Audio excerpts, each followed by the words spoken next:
Bir daha salamlar və saygılar dəyərli TBA TV tamaşaçıları. Hər tək-təkinizi xoş gördüm. Və beləliklə də mən təşəkkür edirəm, səbirlə xəbərləri dinlədiniz. İlk xəbər idi TBA TV-nin yaranma tarixindən. Ona görə də qüsurlar var idi. Təbii ki, bəzi xəbərlər təkrarı idi, üzrə hesab edin. Çünki onu üzərində işləsəydik, çox uzun zaman çəkərdi. Ona görə də dedik ki, hər halda eybi yoxdur. Və eyni zamanda həm də qonaqlarımızın hər iki studiomuzdadır. Sayın Əjdər bəy Tağızadəni təbii ki, illərdir ekranımızdan tanıyırsınız, amma ilk dəfədir Sayın Arif bəy Hacılı TBA TV kanalında iştirak edir, verilişində iştirak edir. İlk öncə mən həm öz adımdan, həm siz tərəfdən təşəkkür edirəm. Dəfələrlə də yazmışdınız, Arif bəyi dəvət edin. Ona görə də hər bir şey nəzərə aldıq və gec də olsa Arif bəyi biz dəvət elədik. Hesab edirəm ki, Arif bəyin təqdimatına heç bir ehtiyac yoxdur, amma mənə görə səlis danışığı ilə, cəsarətli söhbətləri ilə yaddaşımdadır və bildiyiniz kimi Musavatı eyni zamanda uzun müddətdir təmsil edir. Bir zaman Musavat yəni başqanı da hətta vəzifəsində çalışdı. İndi məclis rəisidir. Ona görə də Azərbaycanda və dünyada baş verən gündəmləri də yaxından izləyən bir soydaşımızdır. Və indi birazdan təbii ki, mən efirə qoşacağım, amma qısa bir açıqlamanı mən diqqətinizə çatdırım, dostlar. Mən Rıza bəy Qaraçaya təşəkkür edirəm. Bilirsiniz ki, bu xəbər huşu məsnui və yaxud süni intellektlə hazırlanıb.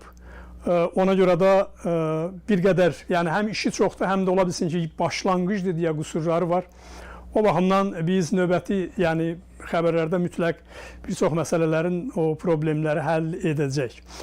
Yaşayın, var olun, sağ olun. Sadəcə indi sizin öhdənizə düşən digər dostlarımızı studiomuza dəvət etmək, linkləri paylaşmaq ki, beləliklə də biz soydaşlarımızla salamlaşaq. Sayın Əjdər bəy, Sayın Arif bəy, xoş gördük sizləri. Təşəkkür, bir daha dəvətimi qəbul etdiniz. Sayın Arif bəy, sizin səsinizi bir yoxlayaq. Görək, sizin səsiniz var, Əjdər bəyin səsi var. Bilirəm, sizi də bir yoxlayaq. Buyurun.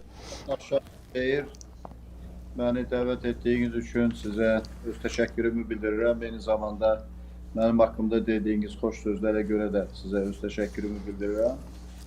Xəbərlərə gəldikdə, xəbərləri mən diqqətlə izlədim və kifayət qədər tutumlu xəbərlər idi. Yəni, mənim üçün xeyli yeni informasiyalar vardı və bu proqramın başlanğıcı münasibəti ilə də sizin televiziyanızı təbrik edirəm.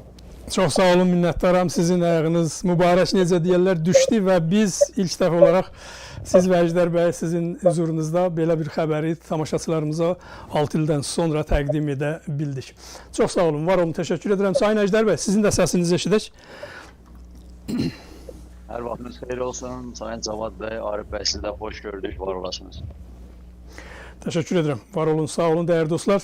Beləliklə də biz indi əsas canlı söhbətimizə başlayırıq.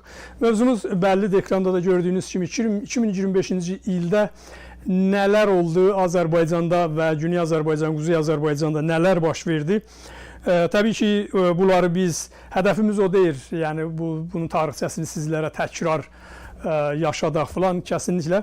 Amma mühüm olaylar və hadisələr də təbii ki, bu ildə baş verdi. İlin sonudur, 2-3 gün sonra yeni ilə 2006-cı ilə, təbii 26-cı ilə qədəm qoyuruq. Ona görə təbii ki, onun özünün də bir maraqlıdır. Onu da ayrıca bir təhlilə təbii ki, ehtiyac olacaq. Və bunun üçün elə mən sabahları Sayın Sərdar bəy Cəlaloğlu'nu dəvət eləmişəm. Bu barədə ətraflı onunla da söhbət edəcək. Amma mən istərdim ki, çünki ilk dəfədir Sayın Arif bəy verilişimizdə iştirak edirsiniz. Və ona görə də elə ilk sözü də sizə vermək istərdim.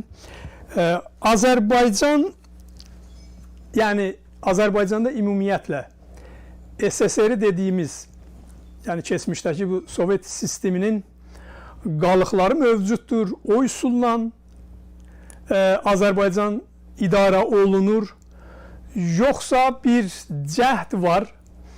Oradan çıxmaq üçün, yeni bir mərhələyə qədəm qoymaq üçün, amma bu ləngi gedir. Hər halda mən buradan, Amerikadan baxıram və hər gün Azərbaycanda olanları da necə deyərlər o izləyirəm. Bacardığım qədər, təbii ki, bütün xəbərləri, olayları hər kəsi yox, amma bacardığım qədər çox əcayib bir mənzərə görünür. O mənada ki, bütün imkanı ilə, gücü ilə, güclü iqtisadiyyatı ilə və ordusu ilə, o gəliri ilə, illik gəliri ilə, dünya səviyyəsində apardığı siyasətlə, amma hiss olunur ki, orada bir ciddi bir, o mərkəzdə bir maneə var. O maneə məsələn, orada sosial o rifahın yaxşılaşmasının qabağını alır, maneçilik törədir. Orada qazilərimizə qarşı maneçiliklər var, şəhid ailələrinə qarşı maneçilik. Yəni, içəridə bir sistem çalışır ki, Azərbaycan o cür ki, gərək inkişaf eləyə. Məsələn, necə deyərlər, Qatar kimi bir ölkə, Küveyt kimi bir ölkə, Avropanın inkişaf etmiş ölkələri kimi, məsələn, Finlandiya, Norveç və yaxud Norveç, onun da nəfti var, o da kiçik bir dövlətdir. Azərbaycan da həmçinin, onun nəfti də ondan çoxdur. Cəmiyyəti də, yəni demək olar ki, elə eyni cəmiyyət və yaxud biraz az, biraz çox. Nələr baş verir, niyə biz o həddə çata bilmirik Azərbaycanda? Buradan istərdim ki, Sayın Arif bəy, başlayaq. Mən ona görə bu sualı sizə verirəm ki, mən bilirəm ki, siz məsələyə real yanaşırsınız. Azərbaycan hüquqi bir dövlət kimi, demokratik bir dövlət kimi, yəni müsavat olaraq yanındasınız, dövlətçiliyimizi daha çox dəstəkləyirsiniz. Bizim də məqsədimiz, yəni o Azərbaycanın, güclü Azərbaycan görmək, demokratik, laik bir Azərbaycan görmək və eyni zamanda həm də iqtisadi baxımdan olduqca güclü bir Azərbaycan görmək. Buna görə, buyurun Sayın Arif bəy. Çox sağ olun Cavad bəy, təşəkkür edirəm. Doğrudan da Azərbaycan həm yerləşdiyi əraziyə görə, həm sərvətlərinə görə, həm əhalisinin zəhmətkeşliyinə görə, yəni bütün şərtlərə görə, resurslarına görə daha yaxşı yaşamağa qadir olan, daha inkişaf etmiş bir ölkə olmaq imkanlarından malik olan bir dövlətdir. Xüsusilə Qarabağın işğaldan azad olunması, yəni bizim uzun illər olan böyük bir problemimizin aradan qalxması Azərbaycan üçün yeni imkanlar açdı. Ancaq təəssüf ki, bu imkanlardan istifadə edilmir və ölkədə mövcud olan əslində qeyri-bərabər imkanlar şəraiti, istər siyasi sahədə, istər iqtisadi sahədə müxtəlif qarşıdurmalar, ölkədə təbəqələşmənin getməsi, ölkənin inkişafının qarşısını alan əsas amillərdən birinə çevirir. Siyasi sahədə bərabər hüquqlu rəqabət şəraiti yoxdur. Siyasi partiyalara bərabər imkanlar yaradılmır. Seçki sistemi demək olar ki, aradan qalxıb. Sərbəst toplaşma azadlığı ləğv edilib. Media üzərinə baskılar həddən artıq çoxdur. Təbii ki, belə olan halda azad məhkəmələrin olmadığı bir şəraitdə azad iqtisadi münasibətlərin də olması mümkün deyil. Ölkədə korrupsiya çox yüksək səviyyədədir. Korrupsiyanın yüksək səviyyədə olması və iqtisadi sahələr üzərində monopoliyaların olması Azərbaycanın iqtisadi inkişafına imkan vermir. Ona görə biz Müsavat Partiyası olaraq istər siyasi sahədə, istər iqtisadi sahədə bərabər imkanlar uğrunda, yəni hər kəsə, hər quruma, hər təşkilata, hər bir fərdə bərabər imkanların yaradılması uğrunda mübarizə aparırıq və hesab edirik ki, yalnız bu yolla Azərbaycanın gerçək ciddi inkişafına nail olmaq mümkündür. Ancaq təəssüf ki, hakimiyyətdə olanların düşüncəsi başqa cürdür. Yəni, Azərbaycanda siyasi məhbusların sayı artmaqdadır. Bilirsiniz ki, ölkədə artıq 400-dən çox siyasi məhbus var. Onlar jurnalistlərdir, onlar vətəndaş cəmiyyəti nümayəndələridir, inanclı kəsimin nümayəndələridir. Artıq siyasi partiya rəhbərlərinin də həbs olunması prosesi başlayıb, bu proses də gedir. Mən tam məsuliyyətimlə deyirəm ki, 2005-ci il, yəni 16 oktyabr məhbuslarının azadlığa buraxıldığı dövrdən sonraki 20 il ərzində indi Azərbaycanda həm siyasi hüquqların boğulması baxımından, eyni zamanda siyasi məhbusların sayı baxımından Azərbaycan indi ən pis vəziyyətdədir. Siyasi məhbusların sayı rekord həddə yüksəlib. Siyasi məhbusların olması, ümumiyyətlə ölkədə azadlıqların, hüquqların pozulması, ədalət mühakimə sisteminin olmaması, azad məhkəmələrin olmaması Azərbaycan dövlətinin bir dövlət kimi inkişafı yolunda ən böyük, ən ciddi maneələr yaradır. Təbii ki, bütün avtoritar sistemlər, rejimlər bir-birinə bənzəyir. Yəni, bu baxımdan indiki Azərbaycanın Sovet dövründə olan deməli idarəçilik sisteminə oxşar idarəçilik sistemi mövcuddur. Ancaq bu tam da eyni deyil. Bilirsiniz ki, Sovet dövründə bir dəmir pərdə, rus dilində desək, jelezny zanevi siyasəti var idi. SSR sanki qapanmışdı və xaricə çıxış yox idi. Hətta xarici radiostansiyaları dinləmək belə cinayət sayılırdı. Eyni zamanda xaricə gediş-gəliş yox idi. Yəni bir qapalı bir dövlət idi. Ancaq Azərbaycan tam qapalı bir dövlət deyil, düzdür. Artıq 5 ildir ki, quru sərhədlərimiz bağlıdır, ancaq informasiya məkanı qapalı deyil. Yəni Azərbaycanda bizim demokratik dövlətlərdə gedən prosesləri izləmək, qonşu dövlətlərdə gedən prosesləri izləmək, xüsusilə məsələn demokratik dövlətlərdə gedən prosesləri izləmək imkanlarımız var və bu təbii ki, Azərbaycan cəmiyyətinin tam şəkildə özünə qapanmasının qarşısını alan amillərdən birinə çevrilir.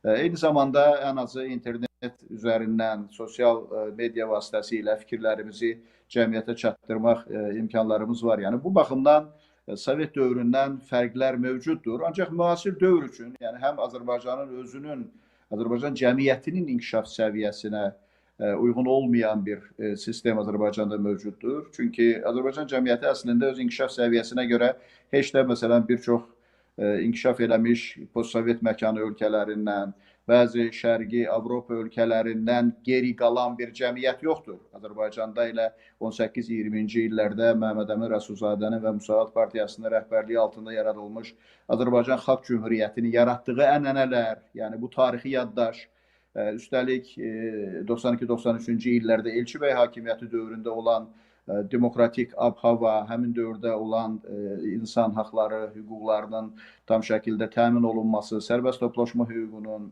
söz və ifadə azadlığının olması və bu prosesin 90-cı illərin sonuna, hətta 2000-ci illərin də əvvəllərinə qədər ən azı Ədalət qanununa uyğun olaraq davam etməsi Azərbaycan cəmiyyətini xeyli dərəcədə inkişaf etmiş bir cəmiyyətə çevirib. Yəni Azərbaycan cəmiyyəti ölkədə demokratik bir cəmiyyətin, hüquqi bir dövlətin qurulmasını istəyir, arzuluyur. Təəssüf ki, hələlik Azərbaycanda mövcud olan rejim ölkədə bu dəyişikliklərin baş verməsinə imkan verməmək gücündədir və bu gücünü qorumaq və cəmiyyəti baskı altında saxlamaq məqsədi ilə vətəndaşların konstitusiya hüquqları tapdalanır. Bilirsiniz ki, 2025-ci il Azərbaycanda konstitusiya və suverenlik ili elan olunmuşdu. Ancaq təəssüflə qeyd etmək lazımdır ki, bu il ərzində vətəndaşların bir çox konstitusiya hüquqları pozuldu, fundamental insan haqlarına əməl edilmədi, siyasi məhbusların sayı rekord həddə yüksəldi. İndi biz bu məsələlərin aradan qalxması,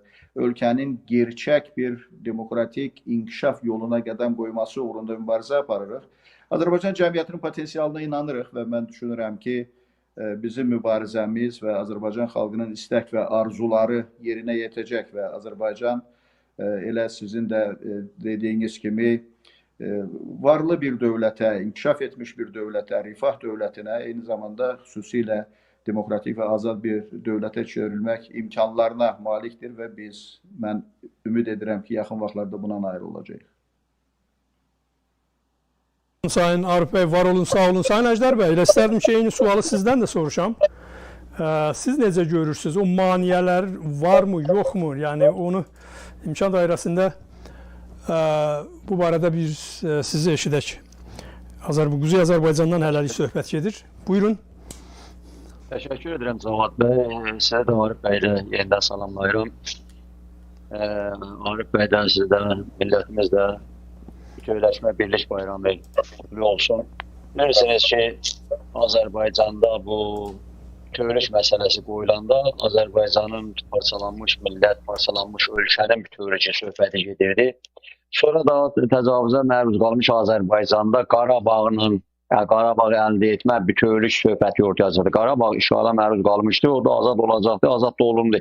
Bütövlük əsas mənada qoyulanda həmrəylik bütövlük Güney ilə parçalanmış Güney-Quzeyin bütövlüyü idi. Demək ki, millətimiz də o taylı bu taylı, hələ o zaman Sovet var idi. O məftullərə hücum etdilər o taydan, bu taydan və demək ki, Sovet saldatı, Rus pasları, Fars pasları orada bütün Azərbaycanda bu ənənəyə çevrildi. Daxili xaric bayramımız qutlu olsun. və yaxın günlərdə də demək ki, Sovetin dağılmasının 30 illiyi idi və dünən gün belə idi.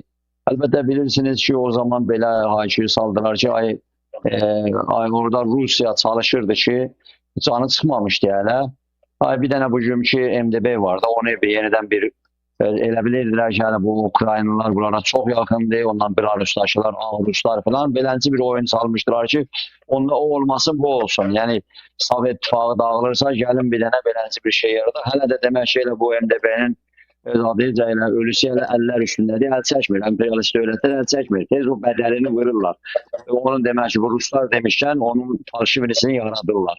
Hər ehtimala qarşı. Bu günlərdə əl çəkmirlər, görünür də. Ona görə hər hilə ilə, hər demək ki, oyunun olmuş olsa, əsər vaxtı ilə əsarət almış ölkələri, millətləri yenidən istəyirlər bir başqa formada öz orbitlərində saxlasınlar. Yəni siz hesab edin ki, 19-cu əsrdən sonralarına doğru Azərbaycanda böyük milli, ədəbi, siyasi bir o zaman intibah dövrü oldu. Gəldi zirvəsi onun. Hamı orada vardı. Yəni siyasətçilər, mədəni xadimlər, fikir adamları, yazıçılar, aydınlar, hamısı orada vardı. Gəldi o zirvə dövlətçiliyə, dövlətə çatdı. Məhəmməd Əmin bəy Rəsulzadə və silahdaşları Azərbaycanda o dövlət, o xalq cumhuriyyəti doğrudan da orada bu millətin çeşidli siniflərindən hamı orada vardılar. Bir pluralisti bir dövlət idi, çoxunçuluğu irtifa edildi. Amma Azərbaycan 20-ci ildə işğal olandan sonra 74 sənə içində işğalçı dövlət bir uzun sürə imkanlara malik oldu. Azərbaycanın quzeyində represiyalar, baskılar, ondan sonra və sonra da Hitler, İstalin arasında cinayətkar Bolşevik, sosyalist deyək, Rus irtizaçıları və şovinistləri və faşistləri bir tərəfdən, indi o tərəfdən də nazist, faşizmini kim demir ki, nazistlər faşistlərdir, amma bu bolşevistlər onlardan da biz faşistdirlər. Yəni bu günləri misal üçün biz baxıb görəndə hələ də demək ki, bu keçmiş Sovet İttifaqında yazıçıların, araşdırmacıların, çünki Ruslar bunun qarşısını alırlar hələ də. Amma məsələ budur ki, 74 il Azərbaycanın quzeyində bu baskılar belə getdi ki, beyinləri iflic elədilər, o düşüncəni iflic elədilər və Azərbaycan, hətta Azərbaycan ikinci dəfə dövləti bərpa edəndən sonra bu günlərdə demək ki, o sistem dağılmayıb. Bu günləri Moskvada kim oturur? Putin oturur. Putin kim idi? Bir dənə KGB-nin çukkuli adamı. Və bunlar nə edilər? Azərbaycanda və o Sovetdən canını qurtarmış respublikalarda partel formasıyla, hətta ekonomidə özləri bilirdilər. Pasportları var idi, diplomatik pasportları var idi, ekonomi onların əlində idi, o kodları bilirdilər.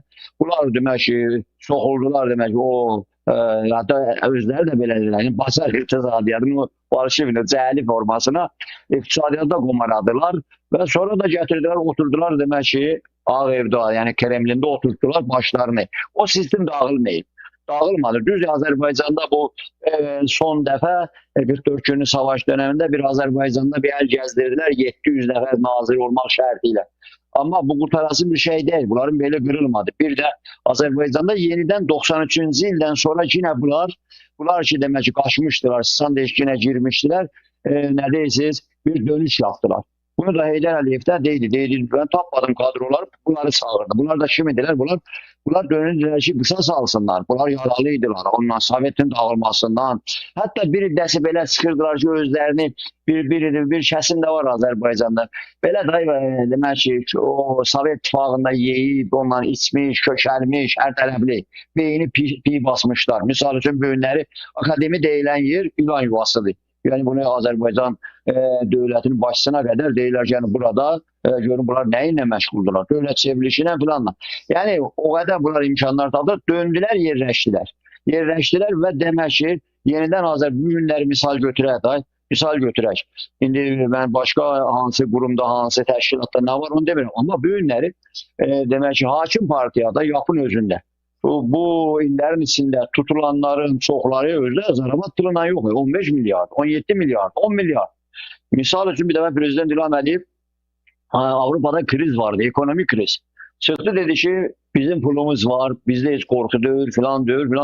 Bir həftədən sonra bəlli oldu ki, Azərbaycanın əsas bankı, təkcə bankidir ki, beynəlxalq demək ki, aləmdə, yəni Avropa ilə Azərbaycanın əlaqəsi var idi beynəlxalq bankın və bəlli oldu ki, adam bankı boşaldıb.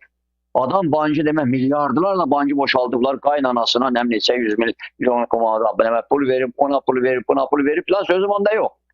Və demək ki, bunlar bunu dəfə-dəfə bunu eləyiblər. Yəni bu günləri demək ki, yatdan da özləri də deyirlər. Bir dənə dostumuz var idi, həyatın dəyişibdi, Sirus Təbrizli, dostumuz, qardaşımız idi. Özləri o yaxın bir yaranmasındadır, bunu demək ki, aparıcılardan, birincilərdən o zaman deyildi, Kuldurlar Partiyası və Saranyoni hoydu-hoyduya götürürdülər.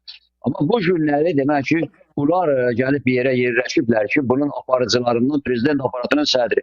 Mən çox şeyləri söhbət eləmirəm Azərbaycanda, mediada. İndi bir çıxıb yazayaq, bu güneydən də bunlar atdan-attana gəlib deyirlər ki, biz də bu, nədir bu, Ramiz də bizə qarşı, 30 il bu bizə qarşı, fikrimizə qarşı, iddiaya qarşı. Milli dövlətçilik, onu Azərbaycan bütövlüyü, milli iddiaya qarşı bu adam. Bu adam Rus dövlətçiliyinə hizmət verib, biz Azərbaycan dövlətçiliyinə, külli Azərbaycan. Bu adam da əlindən nə gəlibsə onu eləyib. İstər şəxsi açıdan, istər ki, o demək ki, bütün hər şeydə. Bu hazır olub ki, hər şeyə əl ata və axırda da bəlli. Amma bu günləri görünür ki, bu rusofillik indi 5-ci qalon, 6-ci qalon. İndi qalonlar da artır. Yəni Tehran rejimində qalonların onun yanına qoyasan və bu irticaçılıq. Yəni bizim demək ki, xalq cümhuriyyətindən çox zamanlar deyirlər ki, ay yol xəritənizi yazırsınız. Məsələn, biz siyasi təşkilat olaraq deyirlər ki, biz hər zaman istiqlal demişik və yol xəritəniz nədir? Biz deyək, ay balam, bu Azərbaycanlılar, bu Türklər, Azərbaycanlılar, o yol xəritəsi var da, xalq cümhuriyyətində, bayaq söylədim, gəldi o zirvəyə çatdı.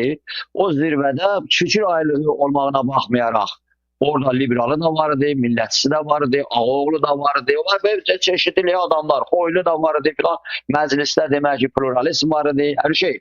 Amma demək ki, orada o yol xəritəsi, Azərbaycan dövlətçiliyi, yol xəritəsi, orada hər şey vardı. Misal üçün, mən deyə bilərəm ki, indi bunu Türkiyədə dəfələrlə söyləmişəm. Rəsulzadənin qoyduğu komandası ilə o fikirləri, Türkiyədə Atatürk gətirən fikirləri, Atatürk demokrat deyildi ki. Demək ki, özünün fikirləri var idi.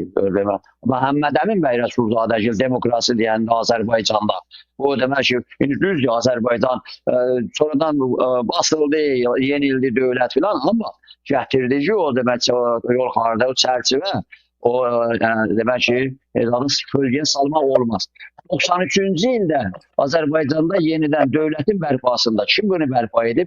Kimə dayandı bu? Millətə dayandı da. Azərbaycanda millətə. Düzdür, bu günlərdə onu bəyənmirlər. Təəssüf olsun ki, bu son günlərdə də, son həftələrdə də Yeşəbaş demək ki, oğlu korrupsiyaner, rüşvət tutulur. Ay tutun bunu ev dustaq elin. Biri də oradan buradan tökülürlər ki, bir-birinin canına dalaşın. Mən o hərəkatda biliydim, mən buydu. Bu televizyonlarda bir-birini dedilər. Sən kimsən abi? Sən kimsəni? Bu millət oradaydı. Bu millət Azərbaycanın quzeyində bu millətdə şuuraltı var idi. Yəni bu Azərbaycanın quzeyi işğal olub. Bu Azərbaycan Rus tərəfindən çağrısından, ondan sonra faşist, bolşeviklər tərəfindən işğal olub. Bu Gəncə qiyamında minlərcə Azərbaycan öldürülüb, Azərbaycanın önündə gedənləri öldürüb, repressiyada bu Rus qırıb, dağıdıb, vurub, məhv eləyib. Sonra bir dənə də özü qondardığı savaşa göndərib Azərbaycanları məhv eləyib. Başqa millətlər də, onun hamısında, hətta o Belarusda da. Ona görə də deyirsən ki, bu işğalçıdır. Düz indi Azərbaycanın dövlət başçısı, prezident deyir ki, işğalçıydınız. Yası işğalçısı və onda dalışı. Dalısı nə? Deyirsə, bu günləri Əl-Cəzirə dövləti hələ də Fransadan əl çəkmir. Sayın Əjdər bəy, mənim məqsədim içəridəki maneələr. Yəni içəridə bir qrup var ki, problem yaradırlar Azərbaycan dövlət və dövlətçiliyində. Maneə kimdir? Şimdi Ruslan demək ki, əsas o şah damarı qırılmayıb da və bu günlərdə demək ki, şah damarı qırılmayıb. Bu günlər demək adam çağırır Sankt-Peterburqa, gəl. Azərbaycanın prezidenti indi oradan aydan Rusiyadan o adam nə deyir, sözçü nə deyir, o bizi bağlamır ki. Yaxşı ki, mayısın 9-da çağırır, gəl, deyir, gəlmirəm. Və yaxud demək ki, filan tədbirə çağır, gəlmirəm. Və bu günlərdə çağırır Sankt-Peterburqa, gəl. Nəyə gəlsin? İndi biz bu baxışımız var da bizim. İndi olan sizin deyirlər Azərbaycandan biri bir söz deyir, o bir söz deyir, nəyə gəlir? MDB-nin demək ki, deməksən, adı da bir görüşdür, qeyri-rəsmi görüşdür. Biz o MDB-ci deyirdik biz. Nə MDB-ci də, nə üçün? Şiyə də nəyə? Və yaxud mayısın 9-da düşər. Nəyə gələr? Biz o vətən dediyi müharibə bizi nəyirdik?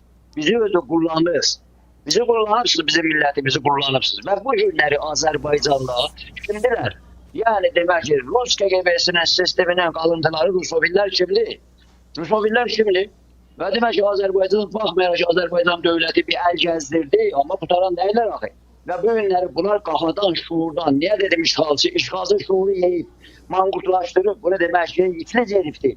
Buraxırsan, milyardlarla pulu var. Miami'də, Londrada, haralarda, arvadı, uşağı özlü milyardlarla. Buraxdırsan da Gülçət ağları qaçır Londraya. Amma hələ də deyirlər, ay o Rus dönəmi, ay Rus dövrü, ay Rus belədir. Bir yerdə də tık olacağın da görürsən Azərbaycanda qaçıb hansı bucaqdan paçavranı, Rus bayrağından, Sovet bayrağı tapıb Azərbaycanda qaldırırlar. Və ya niyə dedim milləti? Yəni cinayətkarlar, korrupsiyanerlər tutulublar, keçsin məhkəməyə, keçsin demək ki, cavab versin filan. O şəffaf bir zatda. Amma məsələ budur ki, durub deyəndə ki, Azərbaycanda milləti qaralayanda İndi millət açıq deyək, o mənə nə verirsən, nə istəyirsən? Milləti, o hərəkatı, o hərəkat millətidir. Demək ki, əli silahsız getdi Rusun tankının qabağına və Rusiyanı demək ki, bu Azərbaycandan 2 dəfə, bu dəfə də gəlmişdi, bürünüb gəlmişdi Qarabağa. Bu millət çıxardıbdı. Və bu millət də bu dövlətçiliyi, bu dövlətin dayağıdır. Bundan sonra başqa bir şey nədir? O da erməndə də silah vardı, özünü qoruya bildi mi? Yox, əsas millətdir. Bu millət də bu günləri Azərbaycanın güney-kuzeyində, indi güneydə öz yerində. Bu millətimizin şuurunu çalışıblar zədələsinlər. Amma millət hələ də öz fikrində dayanıbdır. Necə Qarabağda çağırdı millət, hay dedi, millət dedi, huy dedi, gəldi. Millət gəldi uşağı ilə, ailəsi ilə. Hər zaman millət bu sınaqdan düz çıxıbdır. Amma bu günləri adamlar ki, Azərbaycanda, biz demirik ki, Azərbaycan açıq ölkədir, olmalıdır, maşınları da olmalıdır, pasportu cibində, hörməti dünyada yerində olmalıdır, bank hesabları olmalıdır. Amma birdən-birə məmləkəti talamaq və sonradan da gəlib deyəndə ki, adam 30 ildir, 20 il, neçə ildə oturub prezident aparatında, mən özüm o adama şah deyirdim. Şah əməllərinə görə. Deyirəm, şah, onun kürəkəni vardı, məndən qonşu idi. Zarafada deyirəm, mənə şah necədir? Deyək, şah da, o nə eləmişdi millət vəkili, deyirəm, nə millət vəkili, deyirəm, şah səni nazir eləsin, nazir eləsin. Görürdük. Məsələ bu idi ki, demək, prezident aparatında oturan bir məmurçığaz Azərbaycanda çağırıb demək öz ofisində millət vəkillərinə sögürdü, ondan sonra nazirlərə pis bir söz deyirdi, get filan yer gedir. İndi Azərbaycan prezidenti çıxıb deyir ki, gedib demək tarlaları bilə elədiniz. Sonrasından Bakıdan əmr gəlsə, telefon gəlsə ona baxmayın, filan eləməyin bunlara. Məsələ budur, bu günləri balıq başından eylənibdir və məsələ budur. Niyə biz bu söhbətlər deyirik? Biz durub gedib güneyli olaraq, xaricdə yaşayan olaraq durub gedib Azərbaycanda heç məmuri olmayacaq ki, elə söhbət yoxdur. Və bu qanuna aykırıdır. Amma və ya da siz də söylədiniz, Sayın Arif bəy də söyledi. Biz Azərbaycanın quzeyində dövlət, böyük Azərbaycan, bu ara Azərbaycandır. Bu böyük Azərbaycanın azad olmuş və dövlətimiz olan yerin bir parçasıdır, 5də biridir. Biz onu güclü görmək istəyirik, ona dayanmaq istəyirik. Biz istəmirik bir də Rus şəlalarımız kənarında dayanaq, bayrağın sancaq, bizimki Cəbrayildə bizim... Sayın Əjdər bəy, lütfən xülasə eləyin bu bölümü. Ona görə xəstəlik o qədər dərindir ki, təhsil yolu nədir? Yəni bunu hamımız deyirik, hər zamanda da demişik də, yenə də deyirik. Yəni demək ki, hüququn alıcı, qanunun üstünlüyü. Yəni burada o günləri kim çıxmışdı Azərbaycandan bir şeylər də bu televizyonlarda danışırlar ki, adamın siyasi partiyaları bağlayın. Ondan sonra sən bilirsən nə deyirsən. Adı da qalır ki, Azərbaycanda var, Rus gəldi bizə nə bilim dərs öyrətdi, kitab oxudu, oxumayıbsan. Qalmırsan. Necə siyasi partiyaları bağlayın? Necə Azərbaycanda hər kəsi tutunmasın? Bir də oturub ki, yox, repressiyalı gərək tutan, filan kəsi də tutun. Və sən kimsən o deyirsən filan kəsi tutun? Yox, mən görmüşəm. Sənə kim deyib bunu? Sən necə gidib o zatları oxuyub bilirsən ki, müstəntil nə deyibdi səndən filanasan? Onu tutun, bunu tutun filanı. Hamıya da bir qorxu yaradılar. Biri də qorxub. Dədə o filan kəs nə salın məni ki, məni də tutacaqlar. Ay filan kəs, sən tutmayıblar hələ. Bu sözləri nədir? Hara qaydırsın? Bu Azərbaycan diye milletin kanını, mücadelesinin 100 ildir bu millət döyüşüb, vuruşub, tankın altına gedib. Qardaş Rus dedikinin tankın altına gedib, bu dövləti quruyub. Bu dövlət zarafat dövlət deyib. Ona görə də cavab bəy. Kimsənin ruhuna da dəyməsin. Məsələ bu Azərbaycanda bəzi gerçəkliklər vardı ki, 2 ay bundan qabaq yine Rus dedik, ay Rusun FSB-si canlandı Azərbaycanda məmurları göndərir, ay gəlir, ay kəsərik. Amma demək ki, necə haykıya panik əvvəl yaradırlar. Sonrasından da məmləkətin içində bağışlığın bitirim mən. O toprağın altında qalmış göbələklər gözləyirlər o yaz yağışını. demək ki, tez bir zat qaldırsınlar, getsinlər, vaxtıyla necə ki getmişdilər, elə Rus Gürcüstana gəlirdi, rayonlarımızın birində dana saxlamışlar, Rus gəlir da demək ki, kəsəcəyik. Yəni bir yuxular ki, görürlər ki, deyəcən ki, elə deyil, dünya çox kiçilidir, dünya hər şeyi görür və biz də əsas budur ki, millətimiz mənim fikrimcə, millət bu sonuncu, bu əlbəttə başqa dənəyimlər də olacaq. Bu sonuncu dənəyimlərdə çıxacaq, bu rüşvətxorluqdur. Necə ki, hər yana gedirsən, qapıya cavab verir, yüz istəyirəm.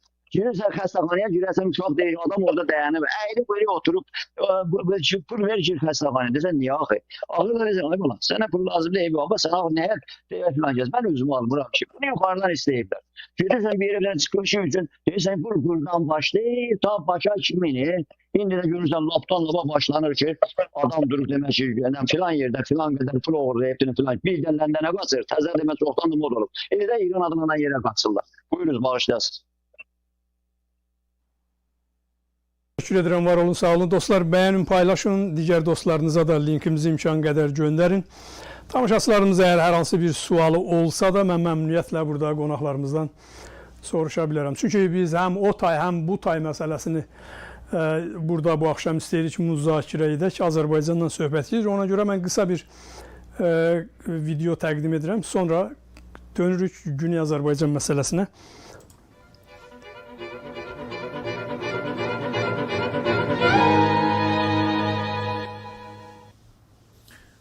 Hörmətli dinləyicilər, istəkləş edənlər, səsimizi Ərdəbildən, Aran Radiosundan dinləməkdəsiniz. Qulluğunuzdayıq. Aran Radiosundan verişləri dinləməkdə davam edin lütfən. Bizdən ayrılmayın. پیش از فروپاشی شوروی اهالی قفقاز جنوبی Bu Aran Radiosu yeni bir şəbəkədir. Ərdəbildən fəaliyyətə başladı. Güney və Quzey Azərbaycan əleyhinə olan bir radiodur və İran xəfiyyə orqanları tərəfindən idarə olunur. Büdcəsi təbii ki, onlar tərəfindən verilir. Ona görə də mən bu diqqəti cəlb edirəm. Bizim təxminən belə deyək, Azərbaycanda belə 90-dan götürək 2003 və yaxud 2004-ə qədər olan olayları. Sayın dəyərli Arif bəy, deməli o ərəfələrdə əgər imkan olsa, Sayın Arif bəy, imkan olsa siz danışmayanda mikrofon bağlayasınız, yaxşı olar. Olmasa eybi yoxdur. Çünki mənim səsim orada sizdən qayıdır efirə, təkrar səslər gəlir onun üçün. Əgər olmasa da eybi yoxdur, yəni əgər mikrofonunuz açılıb bağlanmırsa eybi yoxdur. Mən buradan hələlik sizin səsinizi bağlaram, sonra açaram. Yəni, həm dostlarımız üçün, həm xüsusilə Sayın Arif bəy üçün bu sualı vermək istəyirəm. Güney Azərbaycan üçün Quzey Azərbaycanda bir zamanlar şərait var idi. Elçi bəy dönəmini demirəm, o zaman bütün Azərbaycan Birliyi, hətta prezidentlikdən sonra siz də orada iştirak edirdiniz, Mərkəzi Şurada, rəyasət heyətindəydiniz. Bu dönəm qalsın o tərəfə. Rəhmətlik Heydər Əliyev dönəmində orada Güney Azərbaycanla bağlı hər hansı bir qadağalar yox idi. Yəni, ən azından mən olduğum müddətdə Azərbaycanda bunun şahidi idim. Heç bir qəzetlərdə və yaxud saytlarda Güney Azərbaycanla bağlı məhdudiyyət yox idi. Amma ondan sonraki dönəmdə xüsusi bir proseslər başlandı və o mərkəzlər bağlandı. Hətta istər müsavat olsun, istər ayrı-ayrı bəzi partiyalar ki, Güney Azərbaycanla bağlı onları diqqət mərkəzində saxlayırdı, onları məhdudlaşdırdılar. Bir çox mərkəzlər bağladılar və Güney Azərbaycanın səsini tamamilə boğdular. Xüsusilə Müsavat qəzeti amansız Güney Azərbaycanlılara qarşı orada bir siyasət yürütdü. Hələ də səbəbi bizlərə bəlli deyil. Əlbəttə o zaman təbii ki, bizə bəllidir. Yəni mənim şəxsən özümə bəllidir ki, bu Əli Həsənov, Ramiz Mehdiyev, xüsusilə Əli Həsənov ki, o rəhbərlik onun əlinin altındaydı. İrandan aldığı əmirlərlə və yaxud bilmirəm, hər hansı bir şəraitdə Güney Azərbaycanı səsini boğdular. Onun yerinə İslam adı altında bir çox qəzetlər, saytlar başladı fəaliyyətlər göstərməyə. Hatta YouTube kanallar fəaliyyətlər göstərdilər. Ayrı-ayrı mərkəzlər, Hüseyniyyələr, nələr. Ocaq-Nicat dönəmində, o Raizəni, Fərəngi, İran deyirlər, onların da böyük rolu var idi. Yəni, tam tərsin oldu. Güney Azərbaycan qaldı kölgədə və İrançılıq ideyası və İslamçılıq, dinçilik şiddətli bir şəkildə Quzey Azərbaycanda yayılmağa başladı. İndi bu radyo ki, mən sizə nümunəsini göstərdim, o yeni başlayıb, amma onlar bir tərəfdən öz hücumlarını Quzey Azərbaycana, Güney Azərbaycan əleyhinə davam edir, digər tərəfdən hala Güney Azərbaycanın səsi boğulub. Qarşımızda olan 2026-cı üçün hər hansı bir, yəni bir işıq gözlənirmi? Hər hansı bir, necə deyə belə, bir pəncərə açıla bilərmi Güney Azərbaycan məsələsi yenidən orada gündəmə gəlsin? Məsələn, mən bilmirəm, tutalım Müsavat Partiyası. Mən bilmirəm, qadağa qoyulub ya özləri buna meyil göstərmir. Ən azından o zamanlar ildə bir dəfə, iki dəfə olsaydı, Güney məsələsi müzakirə olunardı. Tamamilə yəni qırağa qoyulub. Heç bir partiya, heç bir təşkilat Güney Azərbaycan məsələsini gündəmə gətirmir. Ona görə bu məsələ ilə bağlı istərdim ki, sizin münasibətinizi bildirək. Aya hər hansı bir plan varmı? Çünki Güneysiz Quzey Azərbaycan o məsəl var, deyir, bir qanadı olmayan quş. Axı bu Azərbaycanın gücü Güneydədir. Onun böyüklüyü Güneydədir. Onun vuran əli də Güneydir. Necə yəni bunu tapşırmaq olar? Yenidən Pezeşkiyan kimi bir o propagandasının əlinə və yaxud icazə verəsən ki, onlar istədiyi formada Güney Azərbaycana qarşı bu hərəkətləri yürütsünlər. Məmnuniyyətlə sizə eşidək, Sayın Arif bəy, buyurun.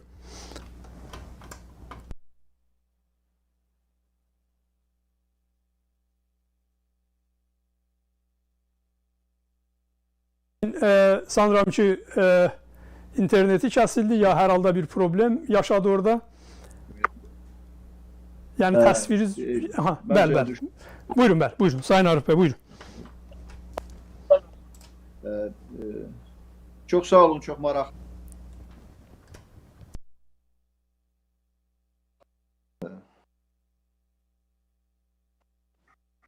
Bütövlük məsələlərə münasibətlər, əgər dəyər əsaslanmırsa, prinsiplərə əsaslanmırsa, milli maraqlara əsaslanmırsa, bu siyasətdə zaman-zaman dönüşləyir. Elə Sovet dövründə də bu şəkildə siyasət yürüdülüb. Sovet hökuməti ilə, Moskva ilə, Kreml ilə Tehran arasında hər hansı bir gərginliklər yarananda orada yaşayan Azərbaycan əhalisi yada düşüb, Şimali Azərbaycanda, Güney Azərbaycan aktuallaşdırılıb. İranla münasibətlər yaxşılaşan kimi bu mövzular unudulub, burada olan deməli fəallar təqib olunmağa başlayıb. Elə siz indi orada yaranmış 45-46-cı illərdə, 1945-46-cı illərdə mövcud olmuş milli dövlətimizdən, milli hökumətimizdən danışdınız. Elə milli hökumətin taleyi də qlobal siyasətin qurbanı olub. Yəni bu hökumət faktiki olaraq həmin dövrdə Kremlin siyasi maraqlarına uyğun olaraq müdafiə edilməyib. Azərbaycanın da, yəni Elçi bəydən sonraki dövrdə olan siyasətində daha çox İranın siyasi rəhbərliyi ilə olan münasibətlərə uyğun olaraq Güney Azərbaycan mövzusuna münasibət formalaşdırılır. Siz burada bir Müsavat qəzeti sözünü işlətdiniz. Müsavat adlı bir qəzet yoxdur. Yəni o qəzet Yeni Müsavat adlanır və o qəzetin Müsavat partiyasına heç bir aidiyyatı yoxdur. Onu bilirəm, bəli, bağışlayın mən.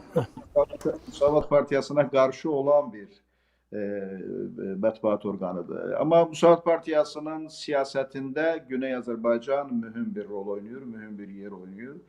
Müsavat partiyasının hətta proqramında bu məsələ, yəni qurultayında qəbul olunmuş proqramında Güney Azərbaycan mövzusuna aid xüsusi bir fəsil mövcuddur. Yəni biz bu məsələni daim diqqətdə saxlayırıq. Mən 10 il Müsavat partiyasının başqanı oldum. İndi də Müsavat partiyasının rəhbərlərindən biriyəm və mən Bütöv Azərbaycan Birliyində Əbülfəz Elçi bəy müavin idim və bu mövzu ilə əlaqədar daim məşğul olmuşam. İstər Azərbaycanda, istər xarici səfərlərimdə bu mövzunu Quzey Azərbaycanla yanaşı Güney Azərbaycan mövzusunu da daim gündəliyə gətirməyə və bu məsələlərin müzakirəsinə, orada olan problemləri diqqətə çatdırmağa çalışmışam. Yəni bütövlükdə Müsavat partiyasının mövqeyi bu istiqamətdədir. Sadəcə olaraq Şimali Azərbaycanda bilirsiniz ki, indi hüquqlar xeyli dərəcədə məhdudlaşdırılıb, yəni tədbirlərin keçirilməsi istənilən mövzuda, yəni yalnız Güney Azərbaycanla bağlı yox, mövzularda bir qədər passivlik, bir qədər resursların məhdudlaşdırılması prosesi gedib. Yalnız bununla bağlıdır. Ancaq bizim Güney Azərbaycanla bağlı mövqeyimizdə heç bir dəyişiklik baş verməyib. Biz bu məsələni Azərbaycanın ümummilli bir məsələsi hesab etməkdəyik, hesab edirik və Azərbaycanda, Güney Azərbaycanla bağlı olan, Azərbaycanın bütövlüyü ilə bağlı olan arzularımız da yerinə yetəcəyinə ümid bəsləyirik və buna inanırıq. Bu barədə düşünürük, bu barədə təbliğat aparırıq. Zaman var idi ki, Azərbaycanın ərazi bütövlüyünün təmin olunmasına da böyük şübhələr var idi, inamsızlıqlar var idi. Bəzi adamlar hesab edirdilər, hətta bəzi siyasətçilər var idi ki, açıq şəkildə yəni Qarabağın artıq işğaldan azad edilməsinin mümkün olmayacağı barədə fikirlər səsləndirirdilər, belə düşünürdülər. Ancaq Azərbaycan öz ərazi bütövlüyünə nail oldu və bizim böyük milli ideyamızın da həyata keçəcəyinə inamımız böyükdür və bu istiqamətdə də fəaliyyət göstərməliyik. Ancaq bilirsiniz, Güney Azərbaycanın taleyi də xeyli dərəcədə Güney Azərbaycanla bağlıdır. Çünki dünyada yaşayan 50 milyondan çox Azərbaycanlının bir dövləti var, o da Güney Azərbaycan dövlətidir və bu dövlətin hansı şəkildə inkişaf edəcəyi digər ölkələrdə, xüsusilə İran ərazisində yaşayan soydaşlarımızın taleyində həlledici rol oynayacaqdır.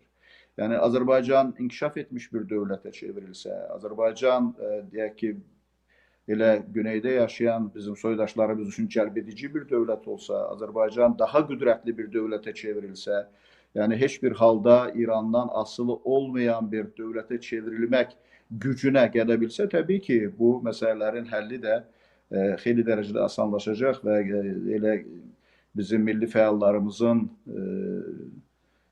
Cənubi Azərbaycanda təqib olunmasına son qoyulması və onların hüquqlarının müdafiə edilməsi xeyli dərəcədə əgər Azərbaycan daha güclü dövlət olarsa bu problemləri də həll etmək mümkün olacaq. Biz Qarabağ problemini nə cür həll etdik? Yəni iqtisadiyyatımız gücləndi, ordumuz gücləndi, Azərbaycan Ermənistanından daha güclü bir, daha qüdrətli bir və xeyli qüdrətli bir dövlətə çevrildi və müəyyən geopolitik imkanlar yarananda biz artıq işğaldan azad etməyə nail olduq. Yəni bu baxımdan İlk növbədə Güney Azərbaycanın güclənməsi lazımdır. Güclənməyin yolları sadədir. Bilirsiniz ki, Azərbaycanın güclü dövlət olmasında maraqlı olmayan bizim iki güclü qonşumuz var. Bunların biri Rusiyadır, biri İrandır.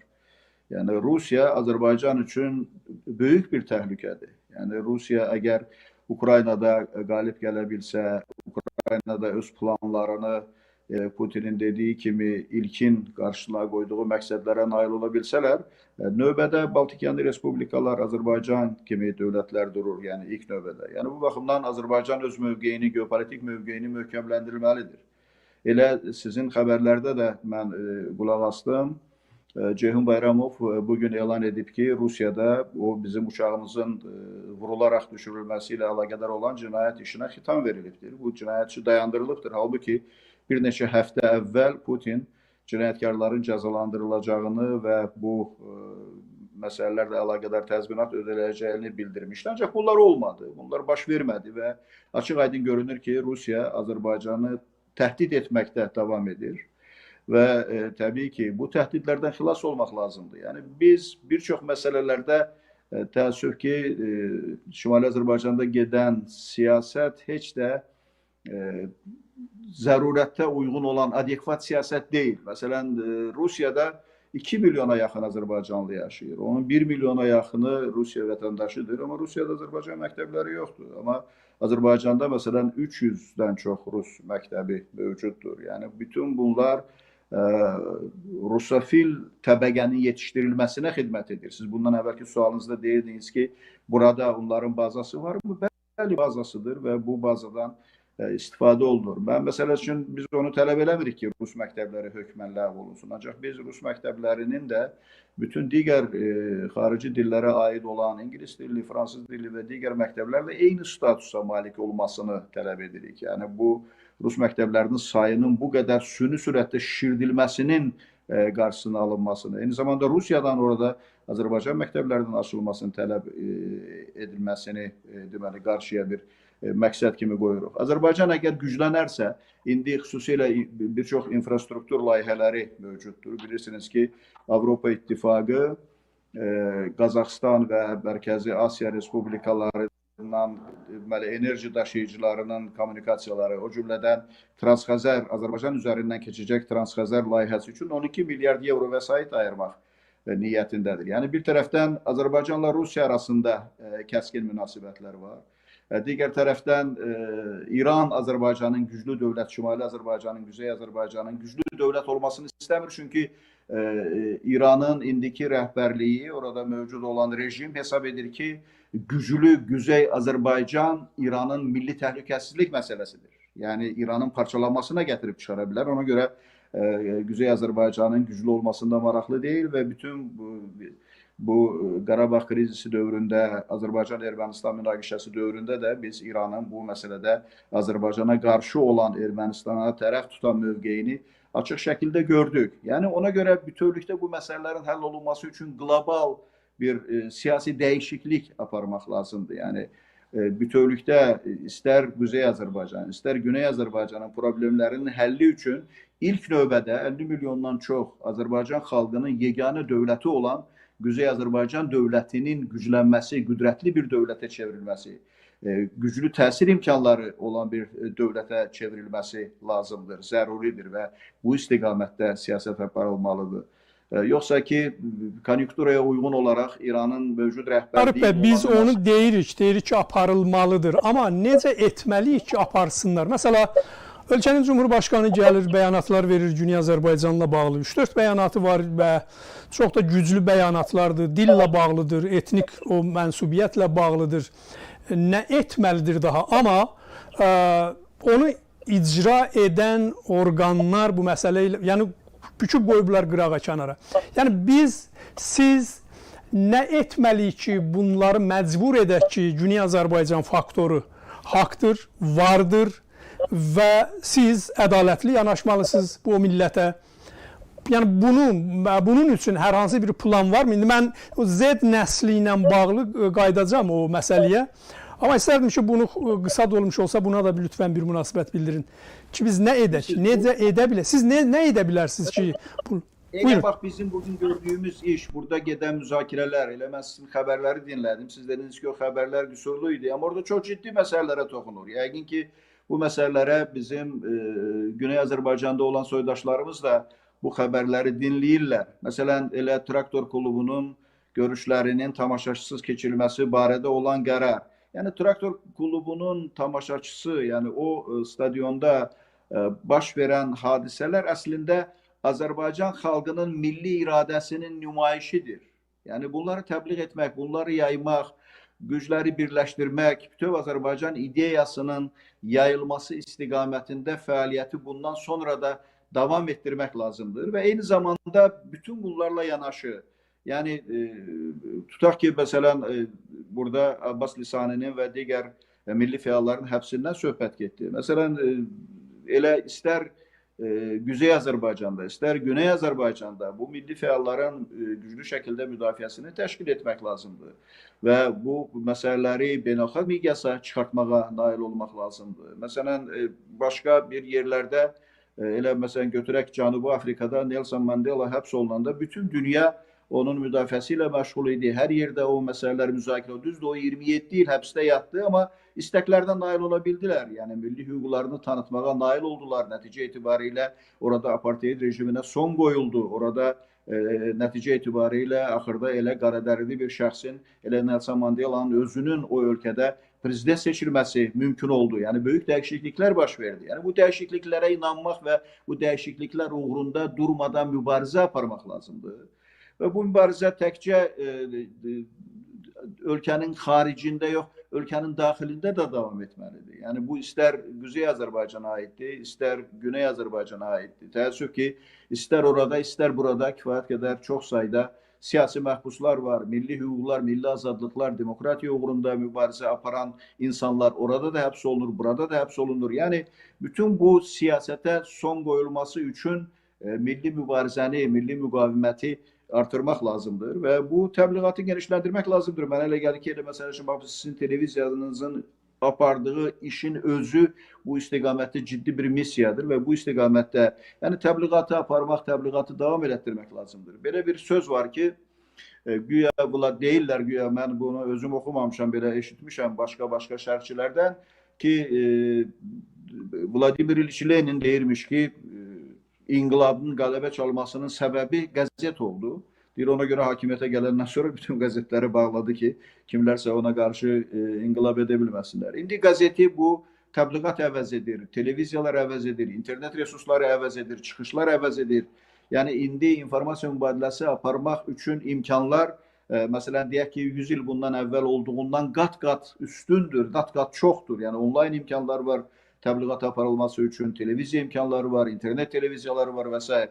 Yəni, təbliğat aparmaq, insanlara onların milli hüquqlarını izah etmək, düzgünlər seçmək və bu da ardıcıl olaraq mübarizə etmək lazımdır və mən inanıram ki, uyğun bir uğurlu geopolitik situasiya yarananda cəmiyyət bu dəyişikliyə hazır olmalıdır. Yəni, Azərbaycanın üstünlüyü ondan ibarət oldu ki, Qarabağı işğaldan azad etmək üçün uyğun geopolitik şərait cəmiyyəti Azərbaycan buna hazır idi.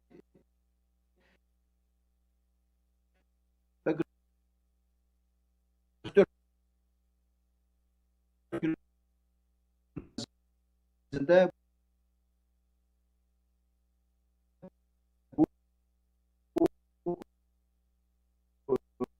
bu hazırlıqlar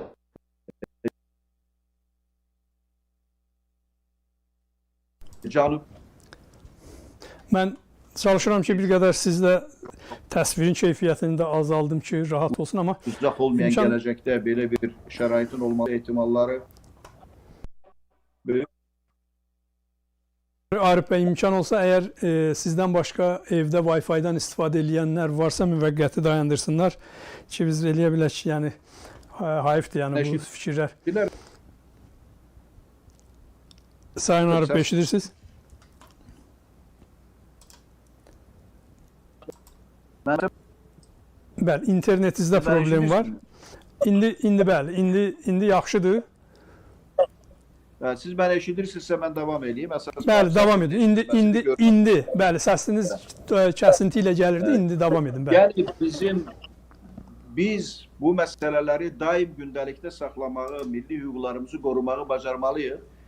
Və bir dəfə İlham Əliyev çıxışlarından birində demişdi ki, mən 50 milyonluq Azərbaycan xalqının prezidentiyəm və 50 milyonluq Azərbaycan xalqı bu məsələləri bir milli ideya olaraq qarşısına qoyaraq bunun həlli uğrunda, bu hədəflər uğrunda öz fəaliyyətini, öz mübarizəsini davam etdirilməlidir və mən ümid edirəm, inanıram ki,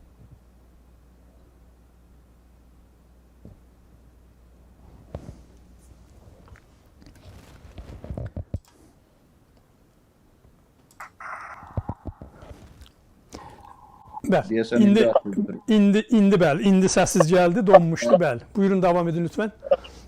Deməli, elə dediklərimi rezümə eləyərək onu da yekunda demək istəyirəm ki, bu böyük bir işdir, qlobal bir işdir, böyük bir xalqımızın qarşısında duran, millətimizin qarşısında duran böyük bir problemdir və bu problemin həlli üçün durmadan bu uğura inanaraq mübarizə aparmaq və fəaliyyəti davam etdirmək lazımdır. Siz haqlı olaraq iradlar bildirdiniz ki, elə Quzey Azərbaycanda da son dövrlərdə bu mövzuya diqqət bir qədər azalıb. Yəni bu elə Quzey Azərbaycanın özündə olan problemlərin artması ilə bağlı olan məsələlər ola bilər. Konkret olaraq Müsavat Partiyası olaraq biz bu məsələləri daim diqqətdə saxlamağa çalışırıq və sizin də qeydlərinizi nəzərə alaraq 2026-cı ildə bu məsələlərə diqqəti bir qədər də artırmağa çalışırıq.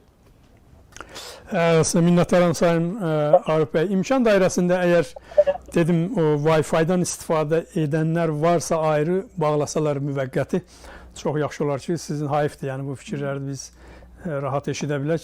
Biraz sıxıntılar yaşadıq səsdə və təsvirdə, amma indi qaydasındadır. İndi sağ olun, təşəkkürlər. Sayın Əjdər bəy, bunu əslində bu məsələ həm də elə sizə də bağışlayın, mən sizin səsinizi bağlayıram, Sayın Arif bəy. Deməli, problem ki, indi biz burada barəsində söhbət elədik, qaldırdıq. Siz də Azərbaycanda olursunuz, oradasınız, əksərən də oradasınız, hər şeyi gözünüzlə görürsünüz. Bir passivlik yaranıb. Bunu hər halda, yəni mən onu deyim ki, biraz açıq danışmaq istəyirəm. Baxın, bəzən bizi qınayırlar ki, iqtidar yönlü danışırsınız və yaxud dəstək verirsiniz Azərbaycan Cumhurbaşqanına, nə bilim, bu formada bir fikirlər irəli sürürlər. Və onlara bir qısa bir cavab verib, sonra gələcəm mövzuya. Biz Azərbaycan Cumhurbaşqanının düşməni deyilik. Mən burada oturmuşam Amerikada, məqsədim, hədəfim oranı daha gözəlləşdirmək. Orada daha demokratik bir ölkə görmək, oranın iqtisadiyyatını çiçəkləndirmək. Görək əlimizdən bu sahədə nə gəlir. Eybəcərliyini görürüksə onu demək. Yaxşı bir iş görürlərsə onu demək. Və yox, elə bir dənə necə deyərlər o, ağacı götürürsən, fırlayırsan, elə babam dedi, kör dedi, hər gələnə vur dedi. Yəni bu belə siyasət ola bilməz. Biz əgər yaxşı yerlər varsa təşviq etməliyik. Məsələn, mənim özümün tutduğum yolun, siyasətin biri budur ki, bu kanalda biz var gücümüzlə Azərbaycan Cumhurbaşqanına dəstək olmalıyıq. O 5-ci kolonu yıxa bilsin. Sonra gəlib mənə deyirlər ki, el özü 5-ci kolonun başında durub. Mən də sual verirəm. Deyirəm, əgər o özü 5-ci kolonun başında durubsa, niyə Türk dövləti, Türk dünyasını Turan üzərində bu qədər pul qoyur, enerji qoyur və deyir ki, bizim ayrı qapılar aramamalıyıq, bizim elə qapılarımız Türk dövlətləridir, biz qardaşıq, eyni nəslik. Qırğızistan Cumhurbaşqanı, Özbək, Qazaxıstan, onlar da başqa bir formada dəstək verirlər. Türkiyə bir tərəfdən. Bu necə ola bilər, bu 5-ci kolonun özü başında dura bilər? Yəni biz bunları birinci aydınlaşdırmalıyıq. Mənə görə deyil, mənə görə 5-ci kolondan savaşır. Dünənə qədər Bəylər Əyyubov, onun atası dönəmindən bu günümüzə qədər onun qoruyucusu və onun eşitdiyimə görə bilmirəm,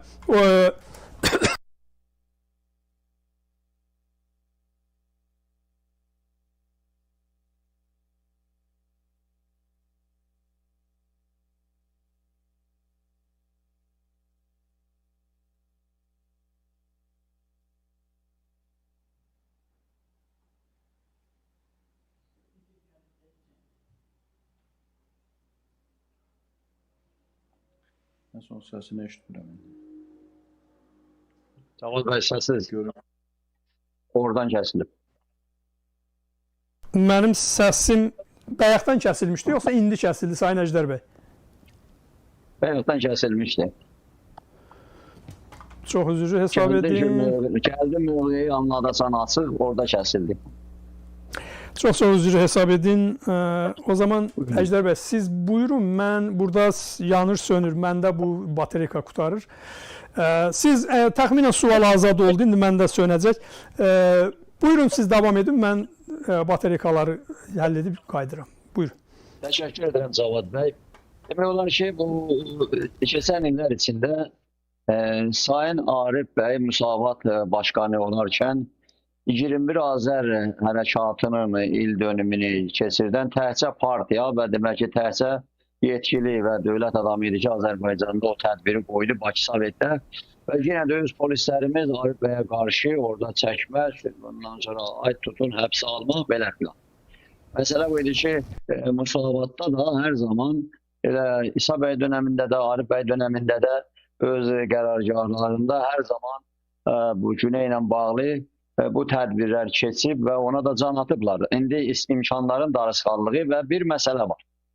Biz güneylər və istər harada yaşamağımızdan asılı olmayaraq, istər ki Azərbaycanın güneyində, istər Avropada, istər hər yanda, mən istəmirəm indi Hanarnetdən, həm kimsələrdən gətirən mühaciri filan, faydalar, biz demək ki, sürgündəyik, onunla adımız nədir filan, bunlar hamısı qalsın kənarda. Amma elə siz də söylədiniz. 50 milyon Azərbaycan deyəndə və bütün Azərbaycan deyəndə bunu elə bu keçən həftələr içində akademiyada Prezident İlham Əliyev çıxışında cinayət edir.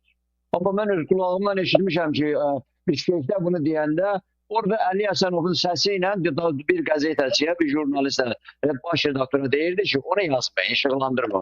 Bakıda dedi, Qurultayda gedib İşgəkdə dedi.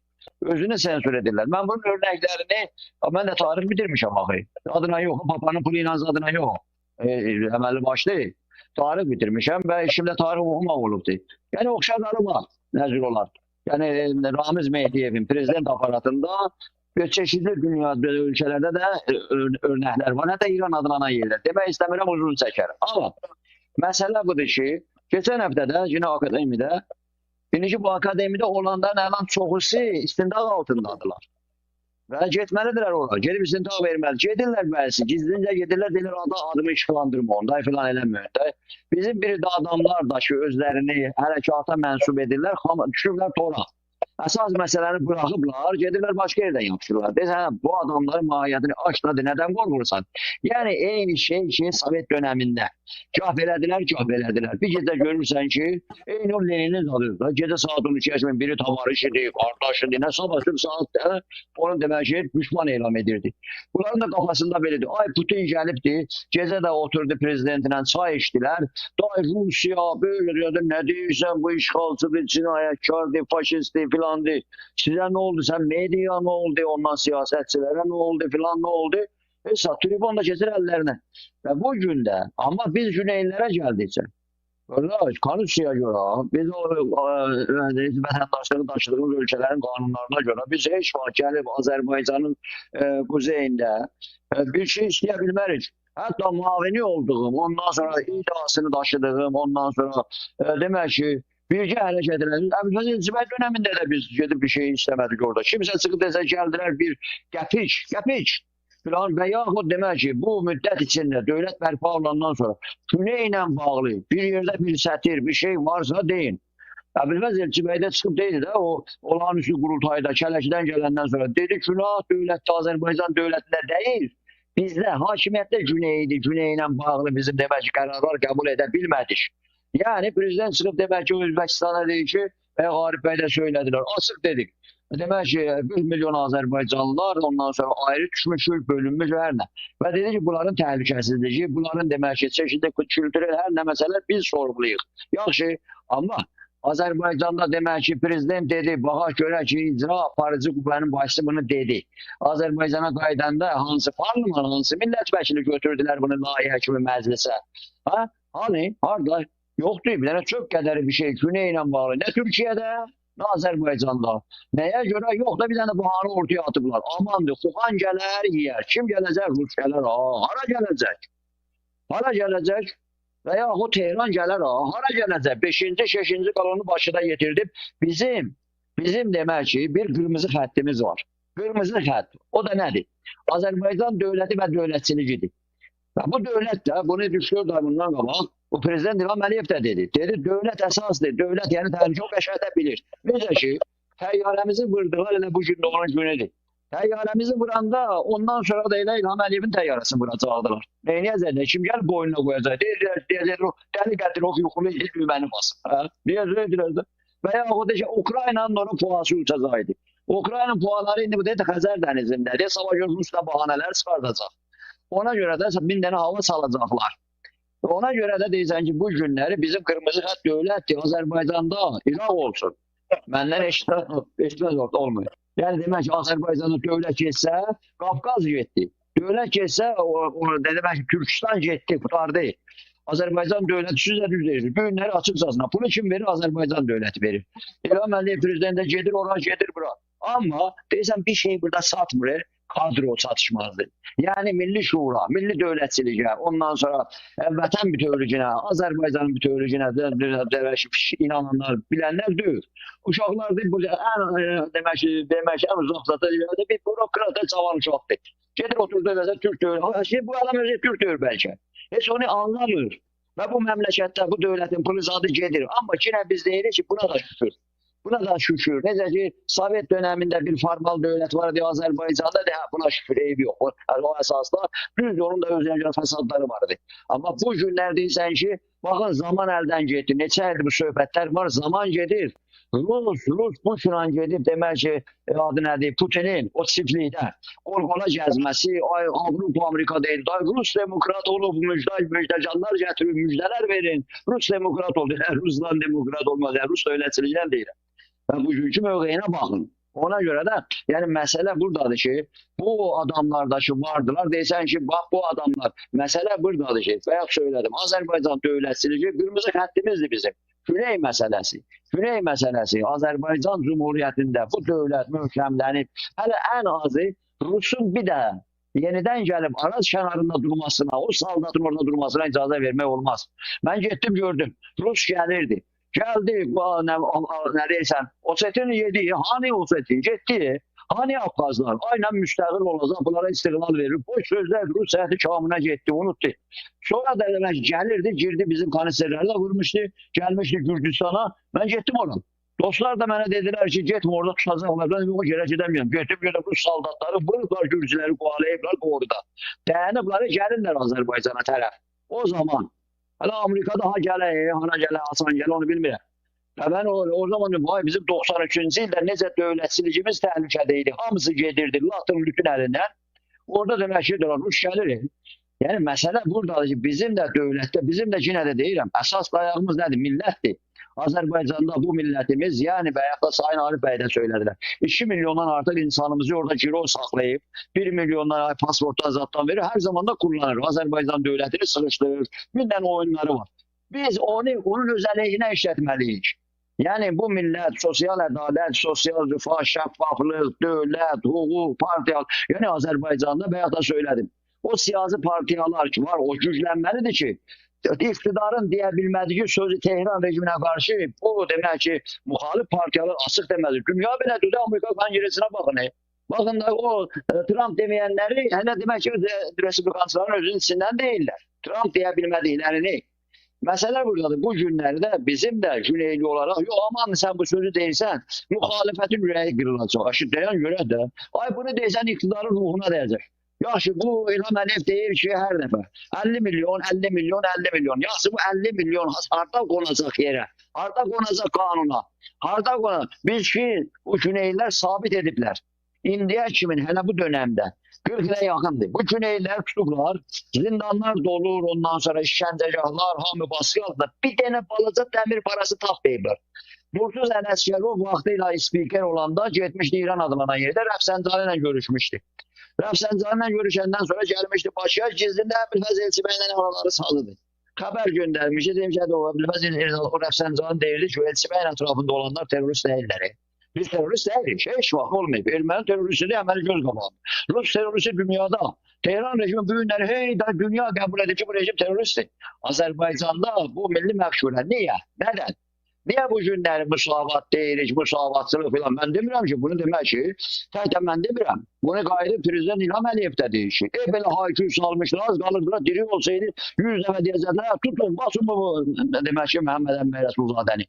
Elə işte bir ağzımızı açaq Məhəmməd Əmbəy Rəsulzadə tez, hadi onda sən Heydər Əliyevə qarşı danışırsan, İlham Əliyevə qarşı, daxlı var Heydər Əliyevə qarşı, dövlət yerində, iqtidar yerində, Məhəmməd Əmbəy Rəsulzadədir. Ama çıktı ki dedi 100 gerisindikini qeyd edəcək, elə bir bunların hamısının başına bir su töküldü. Qaldılar, zəlzələ qaldılar. Dedik, dövləti qurublar, dövləti yaratıblar, dövləti ənənə qoyublar, dövlətçilik ənənəsi. Məsələ burada budur bu günləri. Bu günləri bu dövlətin güclənməsi, yapılanması və bu dövlət doğrudan da bağımsız bir dövlət. Bəzi vaxt belirlər, çıqqılı dövlətlər, belə dövlət, çıqqılı dövlətlər bu günləri dünyanın hər yanına. Baxın, görün, Baltikanı ölkələr, o 3 dənə ölkə, o Baltikanı ölkələr. Dayanıblar, demək ki, dayanıb bu günləri Rus ora girişə bilməyəcək. Və yaxud demək ki, bu günləri demək ki, Ukraynada sırf deyirlər ki, Ukrayna heç də axırı bir yerə 4 ildir savaşır, 4 ildir didişir. Diz çökürdü və Rusiyanı.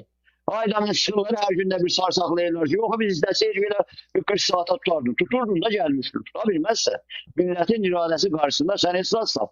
Və demək ki, böyük bir dənə də siyasi lideri o millət, o dövlətçilik, o millət bir dənə siyasi lideri qoydu ortaya, Zelenskini. O da alanda yolda, təyyarədə gedir. Kremlinə, Balşona, Ağ Evə, Vaşinqtona. Onu nə gündə, nə formada oradan Trump yola sallıyor o dəfə abırsızlıqla. Yine görürsən ki, bunların dayanma, o mücadilə yine de kolun boynuna salacaq, hoş gəlibsən, safa gətiribsən. Siyasətdir və bu millətin mücadiləsidir. Azərbaycanın güneyində, Azərbaycanın quzeyində bizim imkanlarımız o qədər genişdir ki, veya Sayın Arif Bey də söylədilər. Mən Azərbaycanda gözümlə gördüm. Adamlar ki, baş aldılar, durdular, getdilər Qarabağa. Salam əleykum, erməni gəlmişik, qardaşımı yaşayaq. Elə ki, nə də utanmaz gedirlər. Sən Qarabağda nə verdin ki? Uşağın mı, ondan ailən mi, dostun mu, müfərqin mi? Heç biriniz getmədiniz. İlham Əliyev gəldi, dedi, gəlin fondasına pul qoyan bura, Qarabağa görə. Deyəsən, prezidentin hesabına 90 min manat yığıldı. Kimsə orada milyarderlər şeyi tutulanda sığıyıb bir qəpik qoymadılar. Heç biri də bu davada iştirak edəmədilər. Amma bu günləri gedirlər Xankəndidə, getdim gördüm, getmişəm özüm. Özüm getməyəm, kim məni yollamayıb. Gedib gelib Xankəndə yaxşı yerləri alıblar. Cəmaatın kupsalarını tapıb alırlar, götürürlər. Ağdamda, Füzulidə, Şuşada ondan sonra Xankəndidə. Desəm, bunlar gəldilər, qondular. Niyə? İlham Əliyev dedi, dayanır görə də hələ indidən gəlib, siz orada da bizə bir dənə mənə yer ver, filan ver, filan. Sözüm buradadır ki, bu günləri Azərbaycanın demək ki, quzeyində nə qədər demək ki, sivil toplum quruluşları güclənsə, yəni demək ki, baxın görün bu son aylarda və son həftələrdə dönüb. Yine də adamlar başlayıblar, boş-boşuna danışmağa deyəndə bunların yaltaqlığı qutarmayacaq. Hələ gələn dönəm üçün ki, Azərbaycanda Milli Məclisə seçki edəcək, indidən mandat axtarırlar. Yəni demək ki, o Ramiz Mehdiyevin cüzələrini axtarırlar. Ki, onlar da demək ki, cüzələr indidən deyiləcəkdə filan kəs adamlar üzrə getdi başı danışır. Deyəsən, o tərəf filanıdır, bu tərəf filan danışır. Və məsələ buradadır. Bu günləri Tehran rejimi ilə bağlı. Ne olubdur ki, bir dənə milləti bir kesiyə satmaq olar. Nərimanov vardı. Orada demək ki, bəllidir, Rusun kənarında yanındaydı. Nə qədər olsun, ictimai xadim, siyasi xadim, belə biz elə bir zaman bunu farsasında oxuyurduk da. Çıxdılar, amma Nərimanov olan yer bir Rəsulzadə vardı. Rəsulzadə deyildi, bu işğalçıdır gəlir, bu emperyalistdir gəlir. Nərimanov o yandan demək ki, qol boyun demək onlardan gəlirdi. Sonra nə oldu? Tutalım ki, bu İran adlanan yerdə birini tapsınlar. O xatəmi gələndə də biri də Azərbaycanın quzeyində sayaqlayırdılar, filan deyilən. Əbülfəz Elçibəy deyildi, bu mallacıqlar, bu rejim, bu filan. Ona görə də bu günləri də bir rejim bir oyunlar oynayır. Bu gündə bir dənə də keysləri var. Keyslər bilinizdə nədir? Hər kəs deyib Bakıya gedirsən, bevin. Dari miri Baku, yeşer bakın. Heydər Baba, bakın Heydər Baba. Deyən görəcək. Yəni Bakıya düşdü, bir dənə Heydər Baba deyən, Heydər Baba deyən. Buna bax, ana bax, demək ki, Heydər Babadan oxuyur, Türkçə şeir oxuyur. Deyirsən, quzeydə siz yuxudasınız, bu Əbülfəz Elçibəyinə belə cəsarəti var deyib, bütün Azərbaycan birliğində. Deyək, oturun yeri. Siz heç güneyi tanımırsınız, İran adlanan yeri tanımırsınız, onun konuşacağını bilmirsiniz, fəqih usul idarəsi nədir bilmirsiniz. Ona görə də bu günləri çıxdı. Day, nədir bu pezeşkiyan, indi öz adı da var. Mən deyəndə quş qondurmaz, başında adamlar küsür jurnalistlər, ay, ona demə, sənin dərdin nə? Ağday prezident o adamdan oturub şahit çiftli. Hələ sənə nə? Sənin işin sənə yer jurnalist, sən filansan.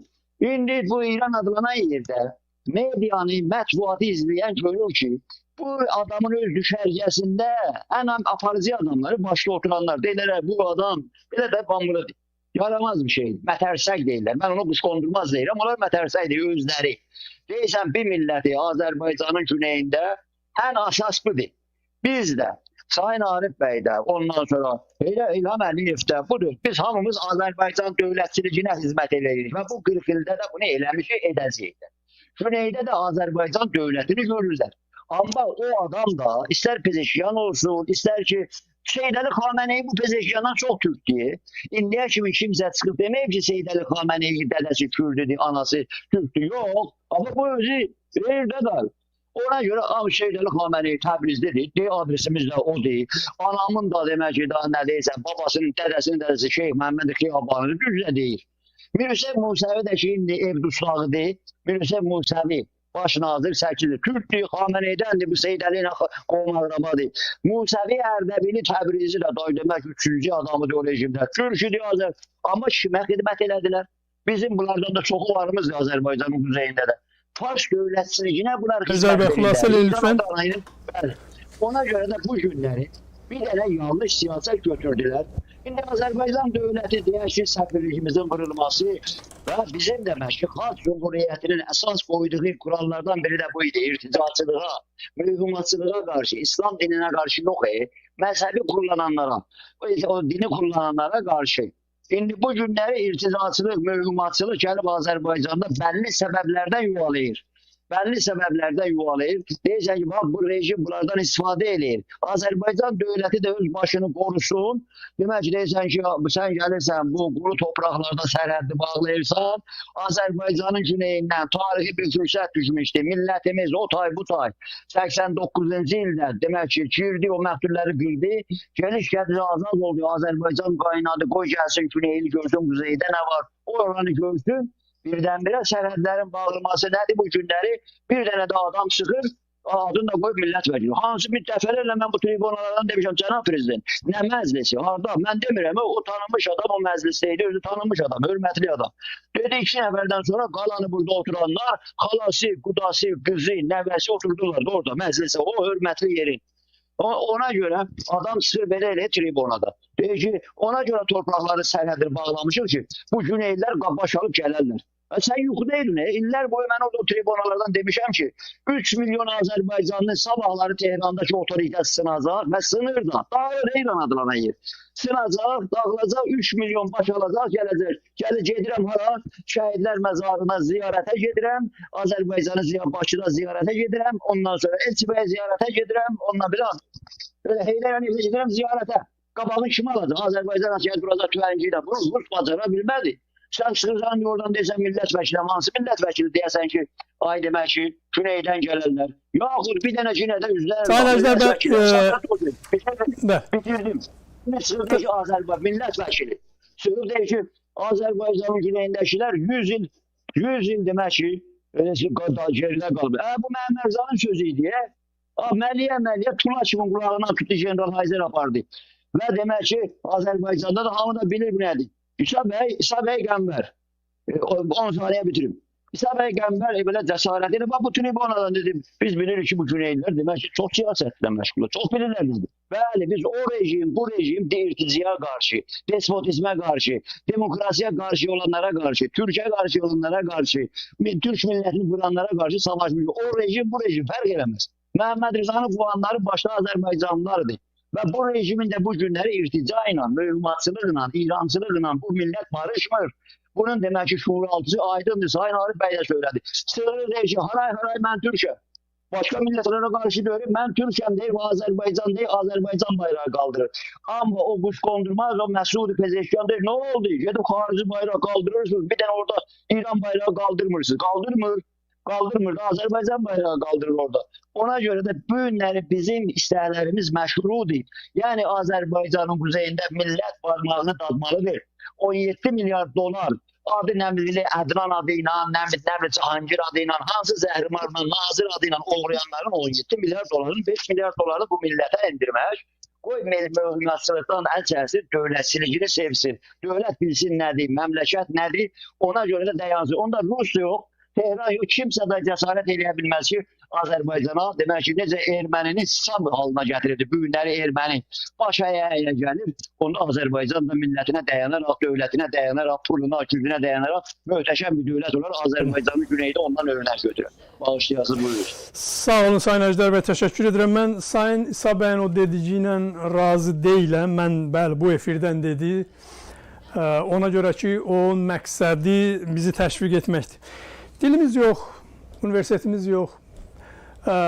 Necə bir siyasətçi yetişdirə bilərik?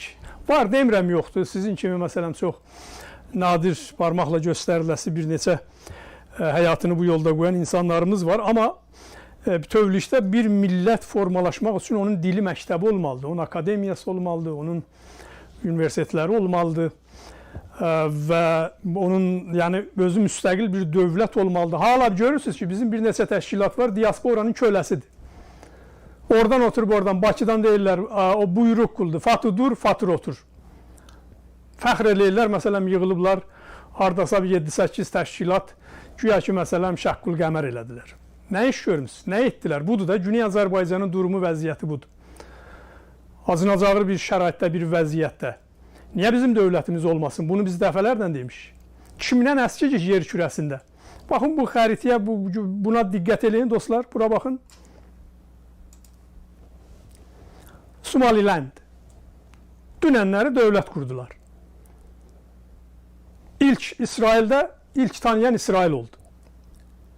Somaliya. Görürsünüz, orada xristiyanlardır. Amerika 2 gün bundan qabaq getdi oranı bombardıman elədi və Prezident Trump da öz açıqlama verdi. Dedi orada müsəlmanlar xristiyanları qətlam eləyir və bu dayanmalıdır və özü də elan elədi. Dedi ki, dünyanın ən güclü, dəqiq əməliyyatlarını apardıq. Apardı, dövlətini qurdu və o bayram oldu. Yəni, demək istəyirəm ki, Somalicaq deyilik, 7-8 dünyada Türk dövləti var. Sabahları elə onların hamısı bizi dəstəkləyəcək. Amma bunun üçün gərək bizim ciddi kadrlar yetişdirirlər. Nəyə görə biz deyirik ki, Azərbaycan? Hər şey oradadır. Eləmədilər. Bu bir həqiqətdir. Bu xüsusilə bu son 20 neçə ildə nəinki eləmədilər, bizə qarşı oldular. Biz bir dənə istiqlalçı cəbhəsi yaratmışıq. Sayın Mahmud Əli bəy Çehrəqanlının başçılığı altında. Yetən daş atır. Ən çox zərbə də elə Bakıdan gəlir. Niyə qoymursunuz? Niyə icazə vermirsiniz? Niyə biz dövlət sahibi ola bilmərik? Niyə qura bilmərik? Sərvətimiz var, cəmiyyətimiz var, dağı var, daşı var, suyu var, duzu var. Hər bir şey var. Amma bizə deyirlər ki, öz içimizdən bizə deyirlər ki, yox, olmaz, eləyə bilmərik. Keçənlərdə həmin o 8 təşkilat bir araya yığılanda gördünüz ki, orada durub sual verən ki, bəs Farsın haqqı nə olacaq? O Fars deyildi, o Azərbaycanlıydı. Azərbaycan, yəni Azərbaycan bayrağı ilə bu milli hərəkatın içində Farsın haqqını istədi. Bir Fars ki, əsrlərdir bizim haqqımızı yeyir. Yəni bir dili əlindən al, hər şey qutardı, bitdi, getdi. Onu bizim əlimizdən alıblar. Yəni, keçənlərdə demişəm, təkrar edirəm, ərəblər də orada yaşayır o ölkədə. Onların da, ərəblərin dili Quran dilidir. Xameneyi ki, əlinə Quran götürüb, qadağa qoyub, o dilə qadağa, ərəb öz ana dilində orada təhsil ala bilməz, oxuya bilməz. Onun üçün, dəyərli Arif bəy, bir Z nəsli yetişir.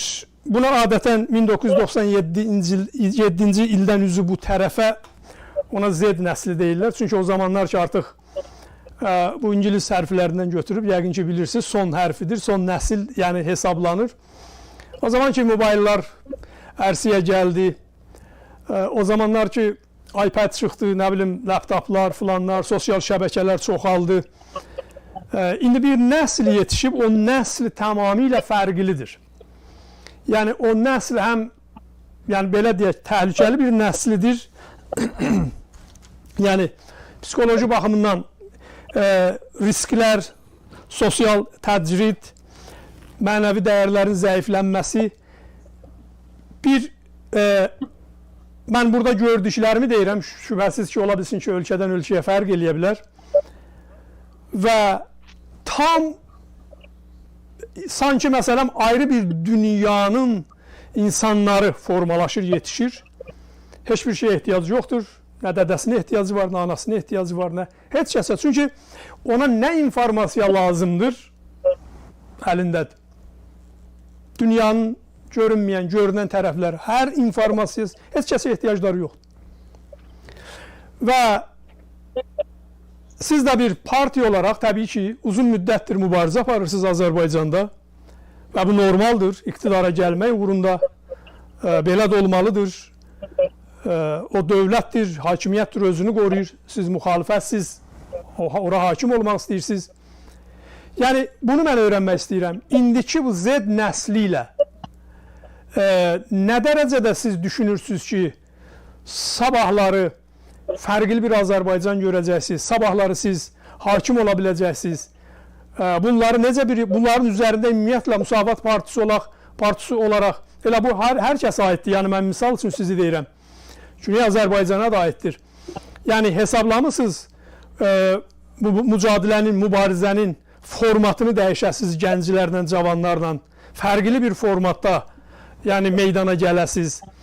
Təbii ki, hər bir şeydən istifadə mümkündür. Hər cansız nə var ondan da istifadə mümkündür.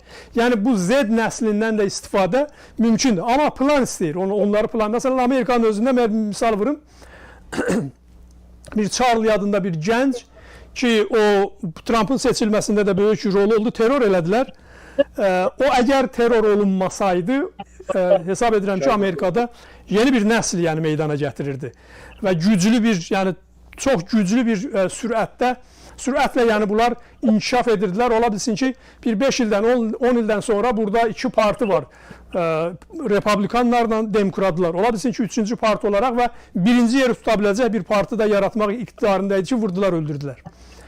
Yəni o mənada demək istəyirəm ki, bu Z nəslindən hansı formada istifadə etmək mümkündür və bunları necə dəyərləndirirsiniz? Bunların varlığını ümumiyyətlə. Buyurun. Bu Yuli Sezar öləndə deyib ki, indiki gənclər ölüm ayağında olanda deyib ki, indiki gənclər dünyanı dağıdacaqlar. Amma hər halda Yuli Sezardan sonra gələn gənclər dünyanı dağıtmayıblar. Yəni bütün dövrlərdə bu tipli fikirlər var, bu tipli düşüncələr var.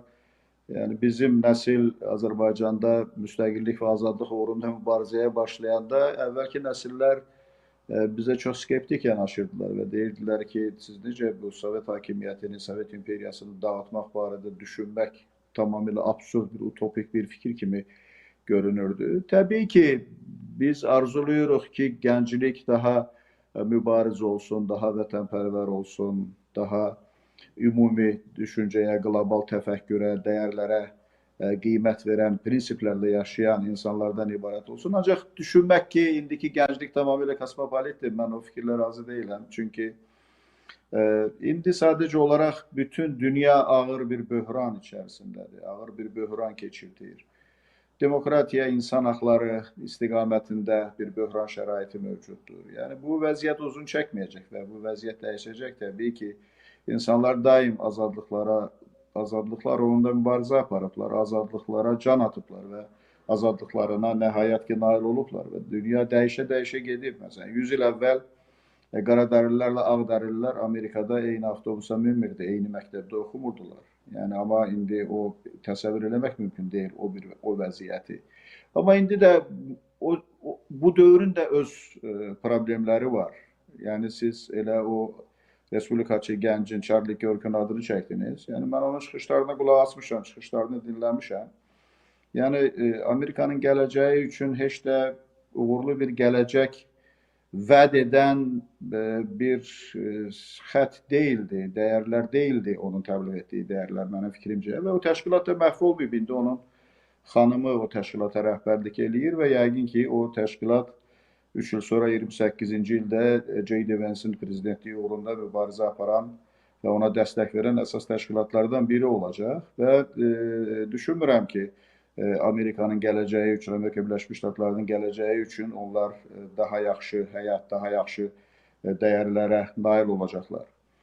O ki, qaldı sizin bu yeni bir dövləti yaranması haqqında dediklərinizə faktiki olaraq elə bu məsələdə mənə elə gəlir ki, bizim fikirlərimiz üst-üstə düşdü. Yəni, mən dedim ki, bütün problemlərin həll edilməsi üçün güclü olmaq lazımdır. Yəni, biz Qarabağ problemini ona görə həll edə bildik ki, biz iqtisadiyyatımızı gücləndirdik, ordumuzu gücləndirdik və uyğun bir geopolitik şərait yarananda, fürsət yarananda bu fürsətdən yararlandıq. Azərbaycan xalqı Qarabağın işğalından azad edilməsi uğrunda, yəni bizim nəsil öz övladlarını o müharibəyə verməyə hazır idi.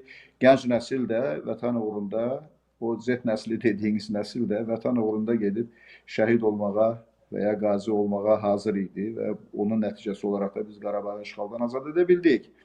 İndi də əgər istər Güzey Azərbaycan, istər Güney Azərbaycan problemlərini həll etmək üçün güclü olmaq lazımdır. Yəni güclənmək üçün də bu korrupsiyaya, rüşvətxorluğa son qoyulmalıdır. Bu təbəqələşməyə son qoyulmalıdır. Daxili ziddiyyətlərə son qoyulmalıdır. Hər kəsə inkişaf üçün şərait yaradılmalıdır. Təşəbbüskarlığa imkan verilməlidir. Tənqidə dözümlü yanaşılmalıdır. Yəni bütün bu məsələlər olarsa iqtisadi inkişaf da olacaq. Yəni Azərbaycan kifayət qədər resurslara malik olan, imkanlara malik olan bir dövlətdir və Azərbaycan dövlətinin kifayət qədər qüdrətli bir dövlətə çevrilmək imkanları var. Elə siz İsrailin adını çəkdiniz. Yəni İsrail bütövlükdə Orta Şərqdə, Yaxın Şərqdə siyasi proseslərə təsir eləmək, hətta dünyada gedən proseslərə təsir etmək imkanı əldə edibdir. Yəni inkişaf hesabına, yəni güclü ordu qurmaq hesabına, güclü inkişaf hesabına o buna nail olubdur. Və sən dediniz ki, Amerika Birləşmiş Ştatları bombaladı, İsrail də birinci olaraq o dövləti tanıdı. Yəni biz də əgər Türk birliyini möhkəmləndirə bilsək, Türkiyə dövləti daha güclü, daha qüdrətli bir dövlətə çevrilsə, Azərbaycan, Qazaxıstan, Özbəkistan qüdrətli dövlətlərə çevrilsələr, yəni təbii ki, bu məsələlər bizim Güney Azərbaycanda olan problemlərimizin də həllinə müsbət təsir göstərəcək. Elə Şimali Azərbaycanın özünün demokratik inkişaf eləmiş, azad bir dövlət olması canım üçün çox cəlbedici görünəcək və bugün, məsələn, deyək ki, Güney Azərbaycanda olan kosmopolit düşüncəli insanlar üçün Şimali Azərbaycan bir nümunəyə çevrilə bilər və bu nümunəyə çevriləcəksə təbii ki, bu da orada milli hüquqlar uğrunda, birləşmə uğrunda, bütövlük uğrunda düşüncələri daha da inkişaf elətdirəcəkdir. İndi bilirsiniz, G20'lerin görüşü olacaq. Donald Trump Özbəkistan və Qazaxıstan prezidentlərini ora qonaq sifəti ilə dəvət edibdir. Yəni bu Türk dünyasının möhkəmlənməsi istiqamətində növbəti bir etapdır. Bundan əvvəl mən dedim ki, Avropa İttifaqı Transxəzər deməli layihəsi də daxil olmaqla buradan kommunikasiyaların, yəni Mərkəzi Asiya və Qazaxıstandan Azərbaycan üzərindən, Türkiyə üzərindən qərbə yönəlməsi, Qaradəniz və Aralıq dənizi vasitəsilə qərbə yönəlməsi istiqamətində bu həm ticarət yollarının, həm enerji daşıyıcıları yollarının, kommunikasiyalarının buradan keçməsi üçün 12 milyard euro vəsait ayırıbdır. Yəni bütün bunlar, bundan başqa bilirsiniz ki, Şimal-Cənub layihəsi üzərində ciddi iş gedir. Bu Şimali Azərbaycandan Cənubi Azərbaycan və İran ərazisindən gedərək Körfəzə çıxan bir marşrut olacaq. Yəni perspektivdə çox ciddi imkanlar var və bu ciddi imkanlarımız gerçəkləşsə və biz doğrudan da regionda siyasi proseslərə indikindən daha artıq təsir etmək imkanlarına malik olan bir dövlətlərə çevrilsək, ilk növbədə Türkiyə və Şimali Azərbaycandan söhbət gedir. Bu Güney Azərbaycanda da gedən proseslərə hökmən təsir edəcəkdir. Güney Azərbaycanda milli düşüncənin inkişaf məsələsi ilə əlaqədar təbii ki, siz bu məsələləri daha dərindən bilərsiniz. Amma hər halda bizdə yaranan təəssürat bir qədər başqa cürdür. Məsələn, mən elə sizin xəbərlərdə dinlədim bu Traktor futbol komandasının azarkeşləri ilə bağlı olan məsələləri, onların səsləndirdikləri şüarları. Yəni buradan mən gəldiyim o nəticə ondan ibarətdir ki, mən bundan əvvəl də bu prosesləri izləmişəm.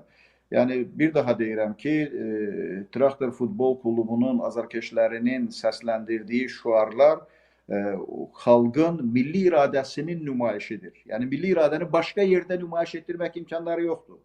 Yəni böyük mitinqlərə icazə verilmir, milli hüquqlar uğrunda hardasa bir kütləvi tədbirlərin keçirilməsinə imkan verilmir, siyasi fəallar həbs edilir, zindanlara salınır, işgəncələrə məruz qalır və s. Amma burada bir ümumilik, minlərlə adamın, 10 minlərlə adamın toplaşdığı yerdə o milli iradə ifadə olunur. Yəni əgər əhali bütün bu baskılara, çətinliklərə baxmayaraq öz milli ifadəsini heç olmasa bir futbol azarkeşi kimi nümayiş elətdirə bilirsə, yəni bu onu göstərir ki, toplum heç də məsələn haqqında negativ düşünəcək, pessimist düşünəcək bir vəziyyətdə deyil. Uyğun geopolitik şərait yaranan kimi toplum öz milli iradəsini ortaya qoyacaq və elə o səslənən şüar, Müsavat Partiyasının şüarına da yaxın şüardır. Cənubi Azərbaycanda bizim qəbul etdiyimiz, bəyəndiyimiz şüar azadlıq, ədalət, milli hökumət şüarıdır. Müsavat Partiyasının da son seçkilərdə irəli sürdüyü şüar azadlıq, ədalət, hüquqi dövlətdir. Çünki bizim milli hökumətimiz var. Biz Azərbaycanda hüquqi dövlətin olmasını istəyirik. Bunun uğrunda mübarizə aparırıq. Yəni, məsələlərə pessimist yanaşmaq lazım deyil.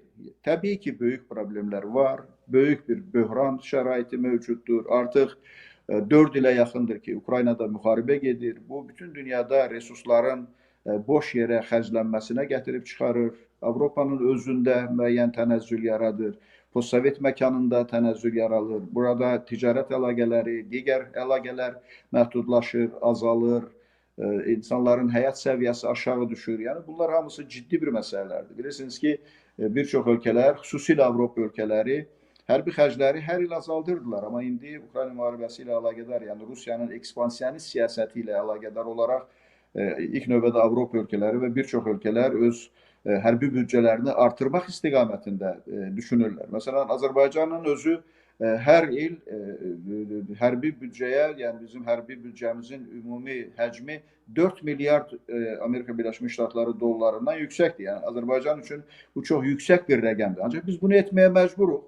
Ona görə ki, bizim yəni Rusiya kimi qorxunç bir qonşumuz var ki, beynəlxalq hüquqla hesablaşmır, beynəlxalq hüquq normalarını nəzərə almır, sərhədlərin toxunulmazlığı prinsipini nəzərə almır və istənilən vaxt öz hərbi müdaxiləsi ilə xüsusilə postsovet ölkələrinin suverenliyini təhdid edə bilər. Bu məsələləri düşünmək zorundayıq. Yəni bütövlükdə eyni zamanda məsəl üçün İranda mövcud olan teokratik rejim Güney Azərbaycan üçün problemlər yaradır. Təkcə Güney Azərbaycanda yaşayan bizim soydaşlarımız üçün yox. Eyni zamanda elə bu İranda mövcud olan rejimin Azərbaycanda mən hesab edirəm ki, hətta Rusiyada olduğundan daha ciddi 5-ci kolonu mövcuddur ki, bu ölkə daxilində stabilliyin və normal bir həyatın olmasından narahatçılıq keçirir və hər hansı bir gərginlik şəraitində Azərbaycan üçün ciddi problemlər yarada biləcək səviyyədə olan gücdədir. Yəni bütün bu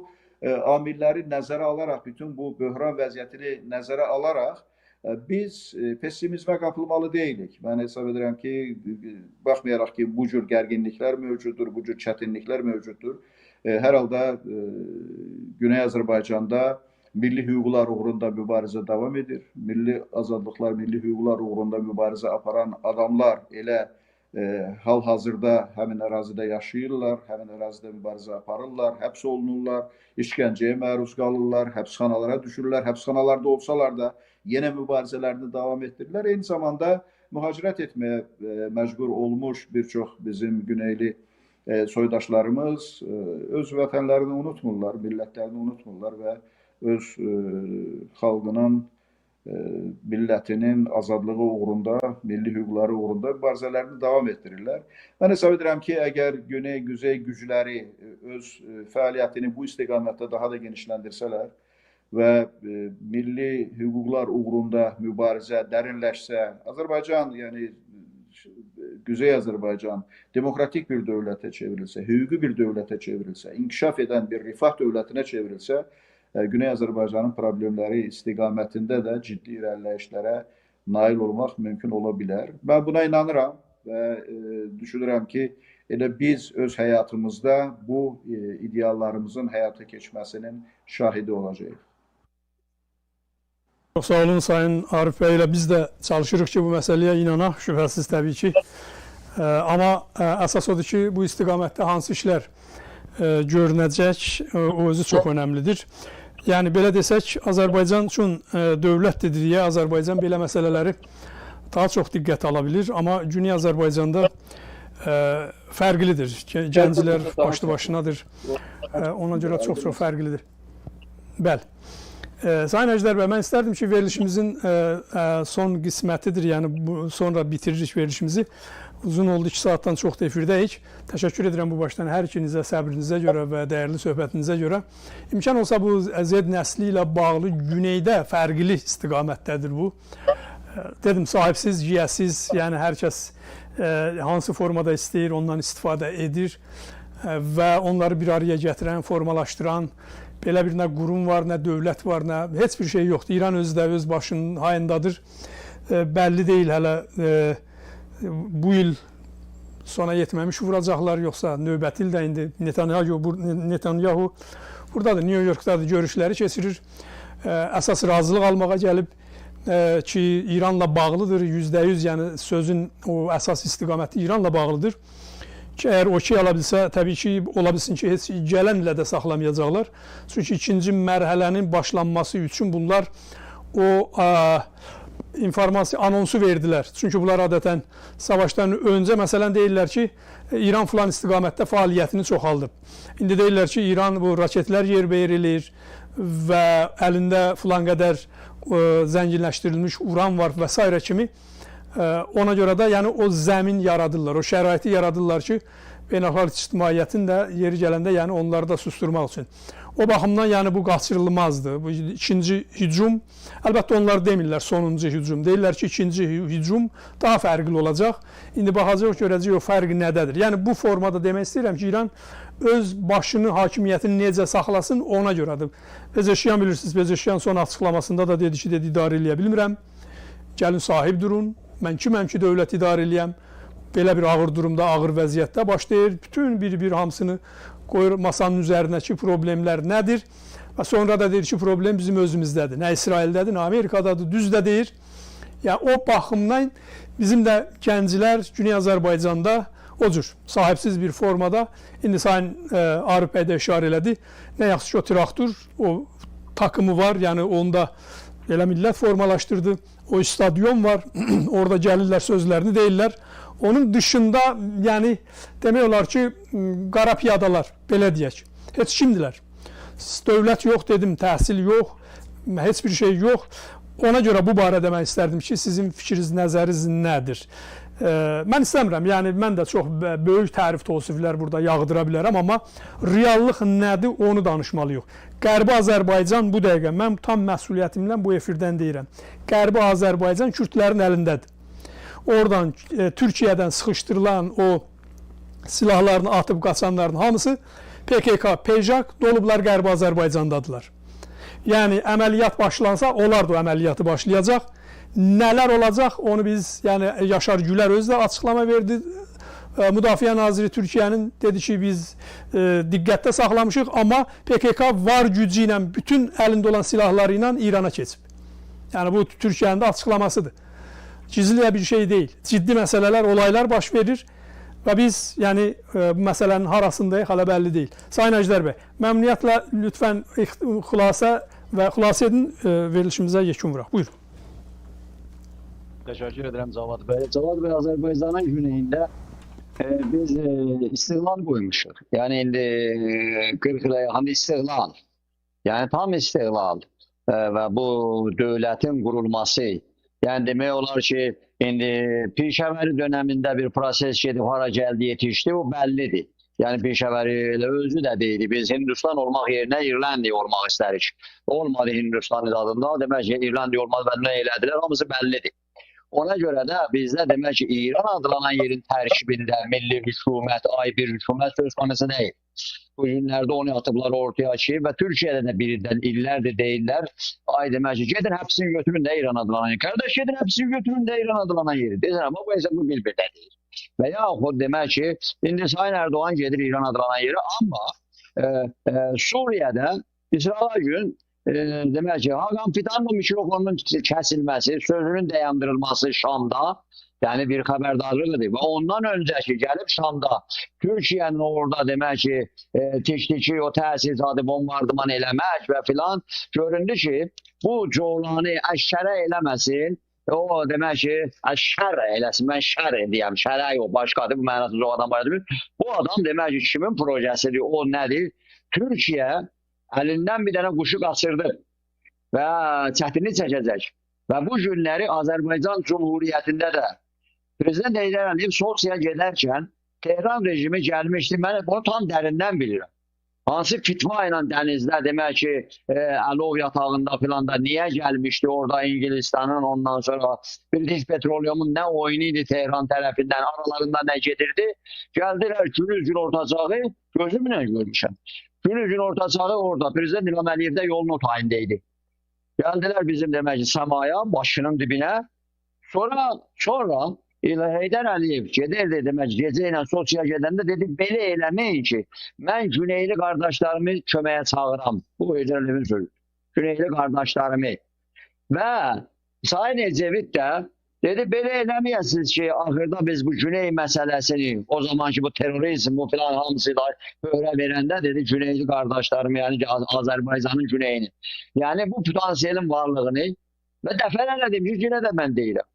Əbülfəz Elçibəy hakimiyyətinin devrilməsi ona görə idi ki, Rusiya ondan sonra İngiltərəsi pulu İngiltərə vermişdi və yaxud Türkiyədə olan, yönetimdə olan adamlar dəstək verdilər. Yalandan adları nə may millətçi bilən nə deyil. Əlləri vardı hamısı. Niye? Güney məsələsi vardı. Güney məsələsi bu günləri bu Türk Dövlətlər Birliği, Türk Şurası hamısında orada bir halqa əskiydi. Bir dənə bağlayan bir şey əskiydi. Bu yollar, kommunikasiya, bu filan. Yoksa zaten ne hakkı var ki o Arapsının? Değişiyor neredeyse paslar paltarımı otağımdan aslanmışam hele İnqilab Qvardiyasının o elbisesini. Biz biliriz sen oradan gelipsen. Başını sala aşağı. Herkes de gelende de koltuğunda 2 tane karga balası getirir bu pezeşkiyan kimi. Gelen demek ki başya protokolsuzca da Prezident İlham Əliyev'le görüşünde ve orada demek ki bir türlü dünya çok şişili bir. Ben demirəm ya demek ki hamı bilirsiniz. Ki demek ki Azerbaycan devletine ay burada İsrail'in bazaları var. Ay buradan onların puanları gelecek. Ay bizi vuracaklar. Ki İsrail'le savaşta cesaretin varsa bismillah gelirler. Çağırıpsız gelirler. Azerbaycanlar ne şey? Bu son günlerde yine görürsünüz bu cinayetkar, işkencekar, katil. Elbette hamısı cinayetkarda. İşkencekardır. Buranın hamısı bilir. Karnası belli. Ona göre reisinin ölümünü Çin'e de fırladılar, atılır Azerbaycan'ın üstüne. Ay İsrail demek ki Azerbaycan üzerinden öldü. Bu günler onun söhbəti oldu. Hatta resmi televizyonlar. Onun kaynatası Elvida Gülzar söhbəti. Azerbaycan'ın üzerinde desən görəcək. Bunlar nədir Çin'e de başlayıblar Tehran'da vilayetinin yanına Tehran. Hatta Ermeni gedir ona Ermeni səfiri çıxır deyir öyle döyür axı. Ama koyunlar yok. Sen yazırda orada kimin ne hakkı var filan. Sen deyən bunlar deyən xoru tutuşturuplar. Mesele budur ki senin kuzeyde bu devletin, bu devletçiliğin düz Azerbaycan'ın kuzeyinde bizim aziz, şerefli, namuslu milletimiz alnıyaçı çıkıp bu deneyimden. 87'den bir yana bu millet Azerbaycan'ın kuzeyinde ac da kalsa da nece şehit evlilikte değil, dözümlü milletti bu millet. Ac da kalsa da devlet diyende, millet diyende, toprak diyende dayanıp da vuruşup 44 günlük savaş ve oğlama kuşlamla o 23 saatte gösterdi. Ve o da ama eğer bir jeopolitik, jeostratejik geniş etapda yeniden Kafkazlar söhbəti gələndə, Türk dünyası gələndə, Türk devletleri gələndə Prezident İlham Əliyev deyildi Özbekistan'dan ben bu 40 milyonu yani bizi Devletler Şurası o vaxt deyilirdi. Ora çağıracağım. Ve ne oldu? Ve meseleler ayrı şeydi burada. Mesele bu değil. Senin böyük gücün bu böyük Azerbaycan'dı. Sen 4'te birisən. Böyük Azerbaycan'dı. Azerbaycan'ın güneyi. Burada Kuzey Kore'ye belə geldi. Çıxırıb Azerbaycan'ın güneyi kuzeyinde bir dedi. Orada Kuzey Güney'den plandı. Kore'de biz Güney Kore'den böyle sözler. Veya Rusya'da bir dernekler yaradırdılar. Vaxtıyla deyirlər. O cənubdaşlar başka adamdı bize. Öyle değil. Böyle değil. Bu Təbriz deyib meydana çıxıb. Bu günlerde sen o demək ki bu günler devlet dedi şu vardınız onların. O Rusofillərin o kafa irtizası kafaları bırak sen. Ayla bilir Tehran'da kilidi boşlandı. Elə deyir, işe dağılırlar. İlim içinde hele kurtarmayıp 3-4 günde kalır. Bir il içinde 1800 neferden artık edam edeyim. Öyle Türkiye içinde var. Dünen değil, Urmiye'de, büyün Erdebil'de, büyün deyirəm. Aynen 2 miskal ne tapdığım. Xamenei tiriye seçir, bunlar 1 miskal tiriye tap adam öldürürler. Ve 40 nefer kadını ve neçə nefer az yazı uşağı edam edibler. Dünya bunu değil ve özüslerinden değiller. Ve sen diyenler şey pezeşkiyan bu da 3 kuvvenin birinin başçısıdır. Yani icra edici kuvvenin prezidentidir.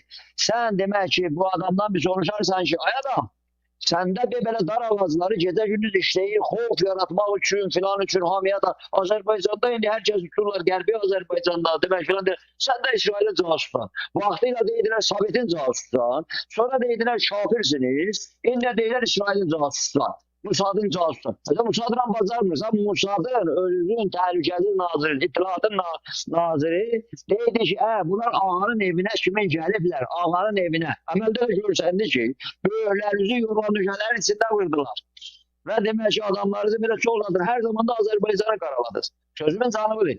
Biz Azerbaycan'ın güneyinde istiklal koymuşuz. İstiklalın büyük dayalı şimdi Cavan Bey. O Z dedikçe zamanlar. O ki yüzlerini gözlerini o zaman güzel kızlar bezeyirler. Her bezeyi de bir tane okşumini Tehran irticatı, mollası rejimin ve part dövlətçiliğin göbeğine. O hemin bezeyi düzenler, paltarlar rəhli, güzel hareketler, bozgurtka. O yalancı bozgurtka öyle Allahu Ekber, Bismillah ya Allah. Bilmir Müslümandı, bilmir Türk'tü, bilmir yok. Çağdaş muasiri bizim demek ki Cumhuriyetimizde 100 yıl bundan, 110 bundan qabaq qoyulan diyor Türkçülüğüydü. Yani pluralisti Türkçülük, çoxunçuluğu da kabul eden Türkçülük, başka milletlere ziddi olmayan Türkçülüğüydü. Bu bizim ənənəmiz var. Ona görə həm biri də qısqanır, həm qorxurlar. Ha, yaxşı, 40 milyon nəfər burada azadlığını əldə edir, Türk Cumhuriyyətini yaradır. Ondan görə quzeydəki qorxur, aman ya, dövlətdən taladığımı, Azərbaycandan uğurladığımı, sizləri saxladığımı, sabah bu güneyllər gələrlər, ondan sonra Əbülfəz Elçibəy də o qurultayda sıxılır, oturun yerinizdə. Ay gələcəklər biri aşağıdan dedi, icra başladı. Bu binədə daşların üstündə də bizə ağızqa türləri gəldi. Sabahda Güneylər gələcək. Güneyli hara gəlir? Vətəninə gəlir. Rus uğurlamışdı. Bunu bizim millətimiz Rusun ağzından saldırdı. Day bu Əjdər Tağzadənin, Arif bəyin, Cavad bəyin deyil bu. Bu millətimdir, bu Azərbaycandır. Bunu da bu millətimiz, əziz millətimiz Rusun ağzından salıbdır. Ona görə də sabah Güneyi də orada qutarır və həmin o Z gənclik, bugün gənclik meydandadır Azərbaycanın güneyində. Bax görün son günlərdə bu futbol məsələsinə belə demək hücumlar başlayıb, ay demək ki bağlayacaq, ay tamaşaçı qoymayacaq. Hətta öz kadrosu olan, pulu bu sahədə xərcləyən uzunuzu da dilə gəlib. Ki siz Türk'ü təhqir edirsiniz. Ben her Türk'ü təhqir edirlər. Azərbaycanı təhqir edirlər. Amma biz istiqlal demişik, Azərbaycanın dövləti. Mənim kiçik qardaşım dövlətçiliyi qoydu. Hər zaman demişəm. Azərbaycanın quzeyində bu millətin böyüklüyü, əzizliyi ona görədir. 110 il bundan qabaq dövlət yaratdı, 100 il sonra dövləti bərpa elədi. Bir dövlət var, dövlət əsasdır. Ona görə də bu İran adlanan yerdə dağılır, parçalanır. Biz də bunu hamıdan çox bilirik. İndi birisi də oturur, ay Bakıda yox, siz Estad orada bilmirsiniz. Biz bilirik və yaxud durur dəftər dəstəyin götürür, gedir hansı məmurun yanına. Qoy gedə o Güneyi də biz özümüz sahmana salaq. Sən özünü sahmana sal. Ona görə sən demək ki, bilmirsən nədir bu İran adlanan yerdə. Millətlər var, hamı döyüşür. Azərbaycanın güneyində də bu millət dövləti yaratmaq uğrunda savaşır, istiqlal uğrunda, bağımsızlıq uğrunda, demokrasi uğrunda. Azərbaycanda məşrutə hərəkatından Azərbaycanlılar demokrasi, parlament uğrunda savaşırdılar. Kimlər gəldi uğurladı, kimlər taladı, kimlər dövləti uğurladı, hamısı göz qabağındadır. Və bu gündə irticaçı adına Sayın Arif bəy də söylədilər. Azərbaycanın demək ki, quzeyində o Sərbazan-ı Qomnam-ı İmam-Zaman təhcə Fatimiyyun, ondan sonra filanlar deyirlər. Həddən də artıqdılar. Və bizim gəncilərin bir iddəsini çıxardıblar məzhəb adı ilə, din adına deyilən qarda sənin məzhəbi ilə, dini ilə kimin işi vardı? Azərbaycanda belə olmayıb. 100 ildir ki, bu məmləkətdə bünövrə belə qoyulub ki, hər kəsin öz dini, öz inancı, öz etniki yerində. Bu cumhuriyyət hamınındır, bu dövlət hamınındır. Ona görə də bugün Azərbaycanın güneyində kimsənin bırnının qanı atmır. Amma bu millət yer tapacağın, fürsət tapacağın və bu günləri bitirirəm Cavad bəy. Bu günləri çıxıb Azərbaycan deyir, can Azərbaycan deyir. Ona görə ki, Azərbaycanı bağımsız görür. Bayraq dalğaları ona görə onu görür orada. O da can Azərbaycan deyir. Və sabahları da bunun bütövlüyünün qarşısını kimsə ala bilməyəcək. Rus emperyalist dövlətləri, Batıda bəziləri, ay çıxırları sayaqlayırlar da ki, yox demək ki, Azərbaycan, demək ki, Azərbaycanın güneyini istiqlalını kimsə istəmir. Bunu biz istəyirik. Kimsə istəmir, istəməsin. Bəlkə Azərbaycanın dövlətin bərpasında kimlər gəldi dəstək verdimi? Qarabağda demək ki, Türkiyədən sonra kimsə dəstək verdimi? Heç kəs. Ona görə də Azərbaycanın güneyində mənim dərdim budur. Cavad bəy, Sayın Arif bəy. Bizim dərdimiz budur. Mən öz həyatımı deyirəm, kimsən deyirəm. Azərbaycanın quzeyinin, dövlətçiliyin və bağımsızlığı uğrunda, dövlətin bərpası uğrunda, hərəkatda, hər şeydə zərrə qədər təviz vermədik. Güneydə də heç kəs vermir. Zərrə qədər təviz vermir. Qarabağda nailiyyətimizi güneydə belə millət ürəkdən elə biz gəldi. Bunu da rejim də bilir, Batısı da bilir. Bu günləri odur ki, biri də Batıda da deyir, amandır, bunlar bütövləşəcəklər. Putin də bunu deyir. Biz bütövləşəcəyik, qarşısını kimsə ala bilməz. Amma Azərbaycanın quzeyində kimin əli ilə fərq eləməz. Hər yanda oturur, hansı krası o da. İstiqlalçılığa qarşı, hamı da bilir İran adlanan yerdə Azərbaycanın güneyində istiqlalçılıq ağır basır.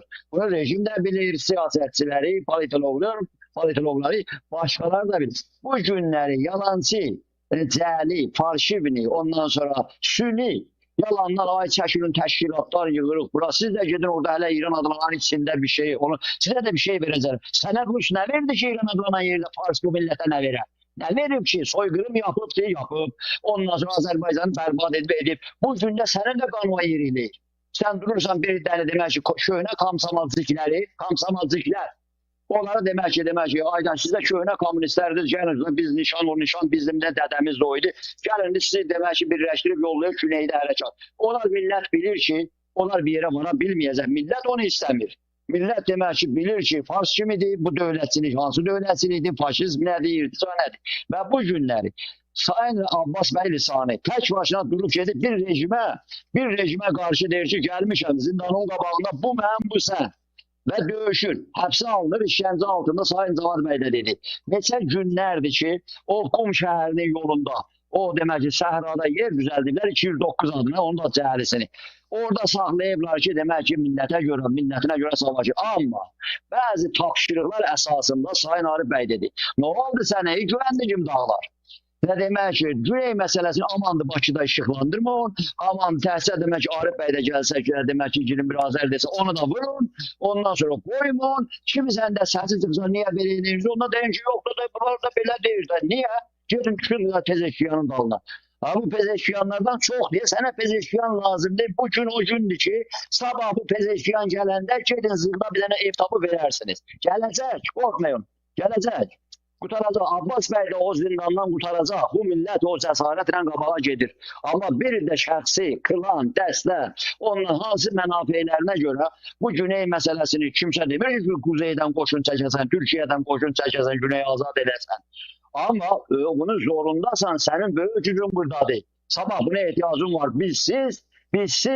Sən buradan nəmay Türk yolları gedir, Türk dünyası. 1 milyon Türksüz, sən Türk dünyasından danışırsan. Hardan danışırsan? Danış şeyi yaxşı dibini öyrəsin qoy. Amma burada böyük Türk'ü görmürsən sən. Gedib demək ki, sözün sonunu ərzəliyim. Hardan bir Kastarika'ydı, harada bir tane birisi vardı. Akyanı, neredeyse Sağcı Akyan'ın ortasında. Getirdiler, Bakı'da onlara kurultay geçirdiler. Ay bu Fransa'ya karşı istiklal isteyir. Ay bunlara demek yer verdiler filan. 40 gündür mələyir ki, bu Azərbaycanın kuzeyində bir tane şahaz üstünde bir sətir doza, bir mədəni fəaliyyət üçün bir yer verin də. Yox, aman bahane getirirler ki, Rus narahat olar. 370 tane Rus'a medrese açırsan, Farsın Ruka demək ki, o yanından bir yanından keçirsən, gündə də özləri gəlməyəndə də indi qarğasını yollayır. Qarğa balalarını doldururlar Bakıya hər halda. Sözün sonu, biz istiqlal qoymuşuq. Bu demək ki, bizə o müsavatçılıqda Məhəmməd Əmin bəy Rəsulzadə bünövrə necə qoyulubsa, orada çağdaş, müasir dünyanı da orada demək özündə ihtiva edir. Sekularçılıq, dünyəviçilik, modernçilik, ondan sonra dinə, məsələ, normal yanaşmaq, Azərbaycanda hüquqi dövlət, Azərbaycanda parlament, cumhuriyyətçiliyi, parlamentarizmi biz gətirmişik buna. Bu ona görə də hər zaman deyir ki, Qafqazın bəyi bizik. Burada biz getirmişik. Daha sonra Türkiye'de bunu Mustafa Kemal da açık zaten o bile cesareti vardı. Açık değil. Mehmet Emin ben. Siz kaldırdınız bayrağı. Biz sizden aldık bayrak diyen de manası da var. Teşekkür ederim Arif Bey. Cavad Bey çok sağ olasın.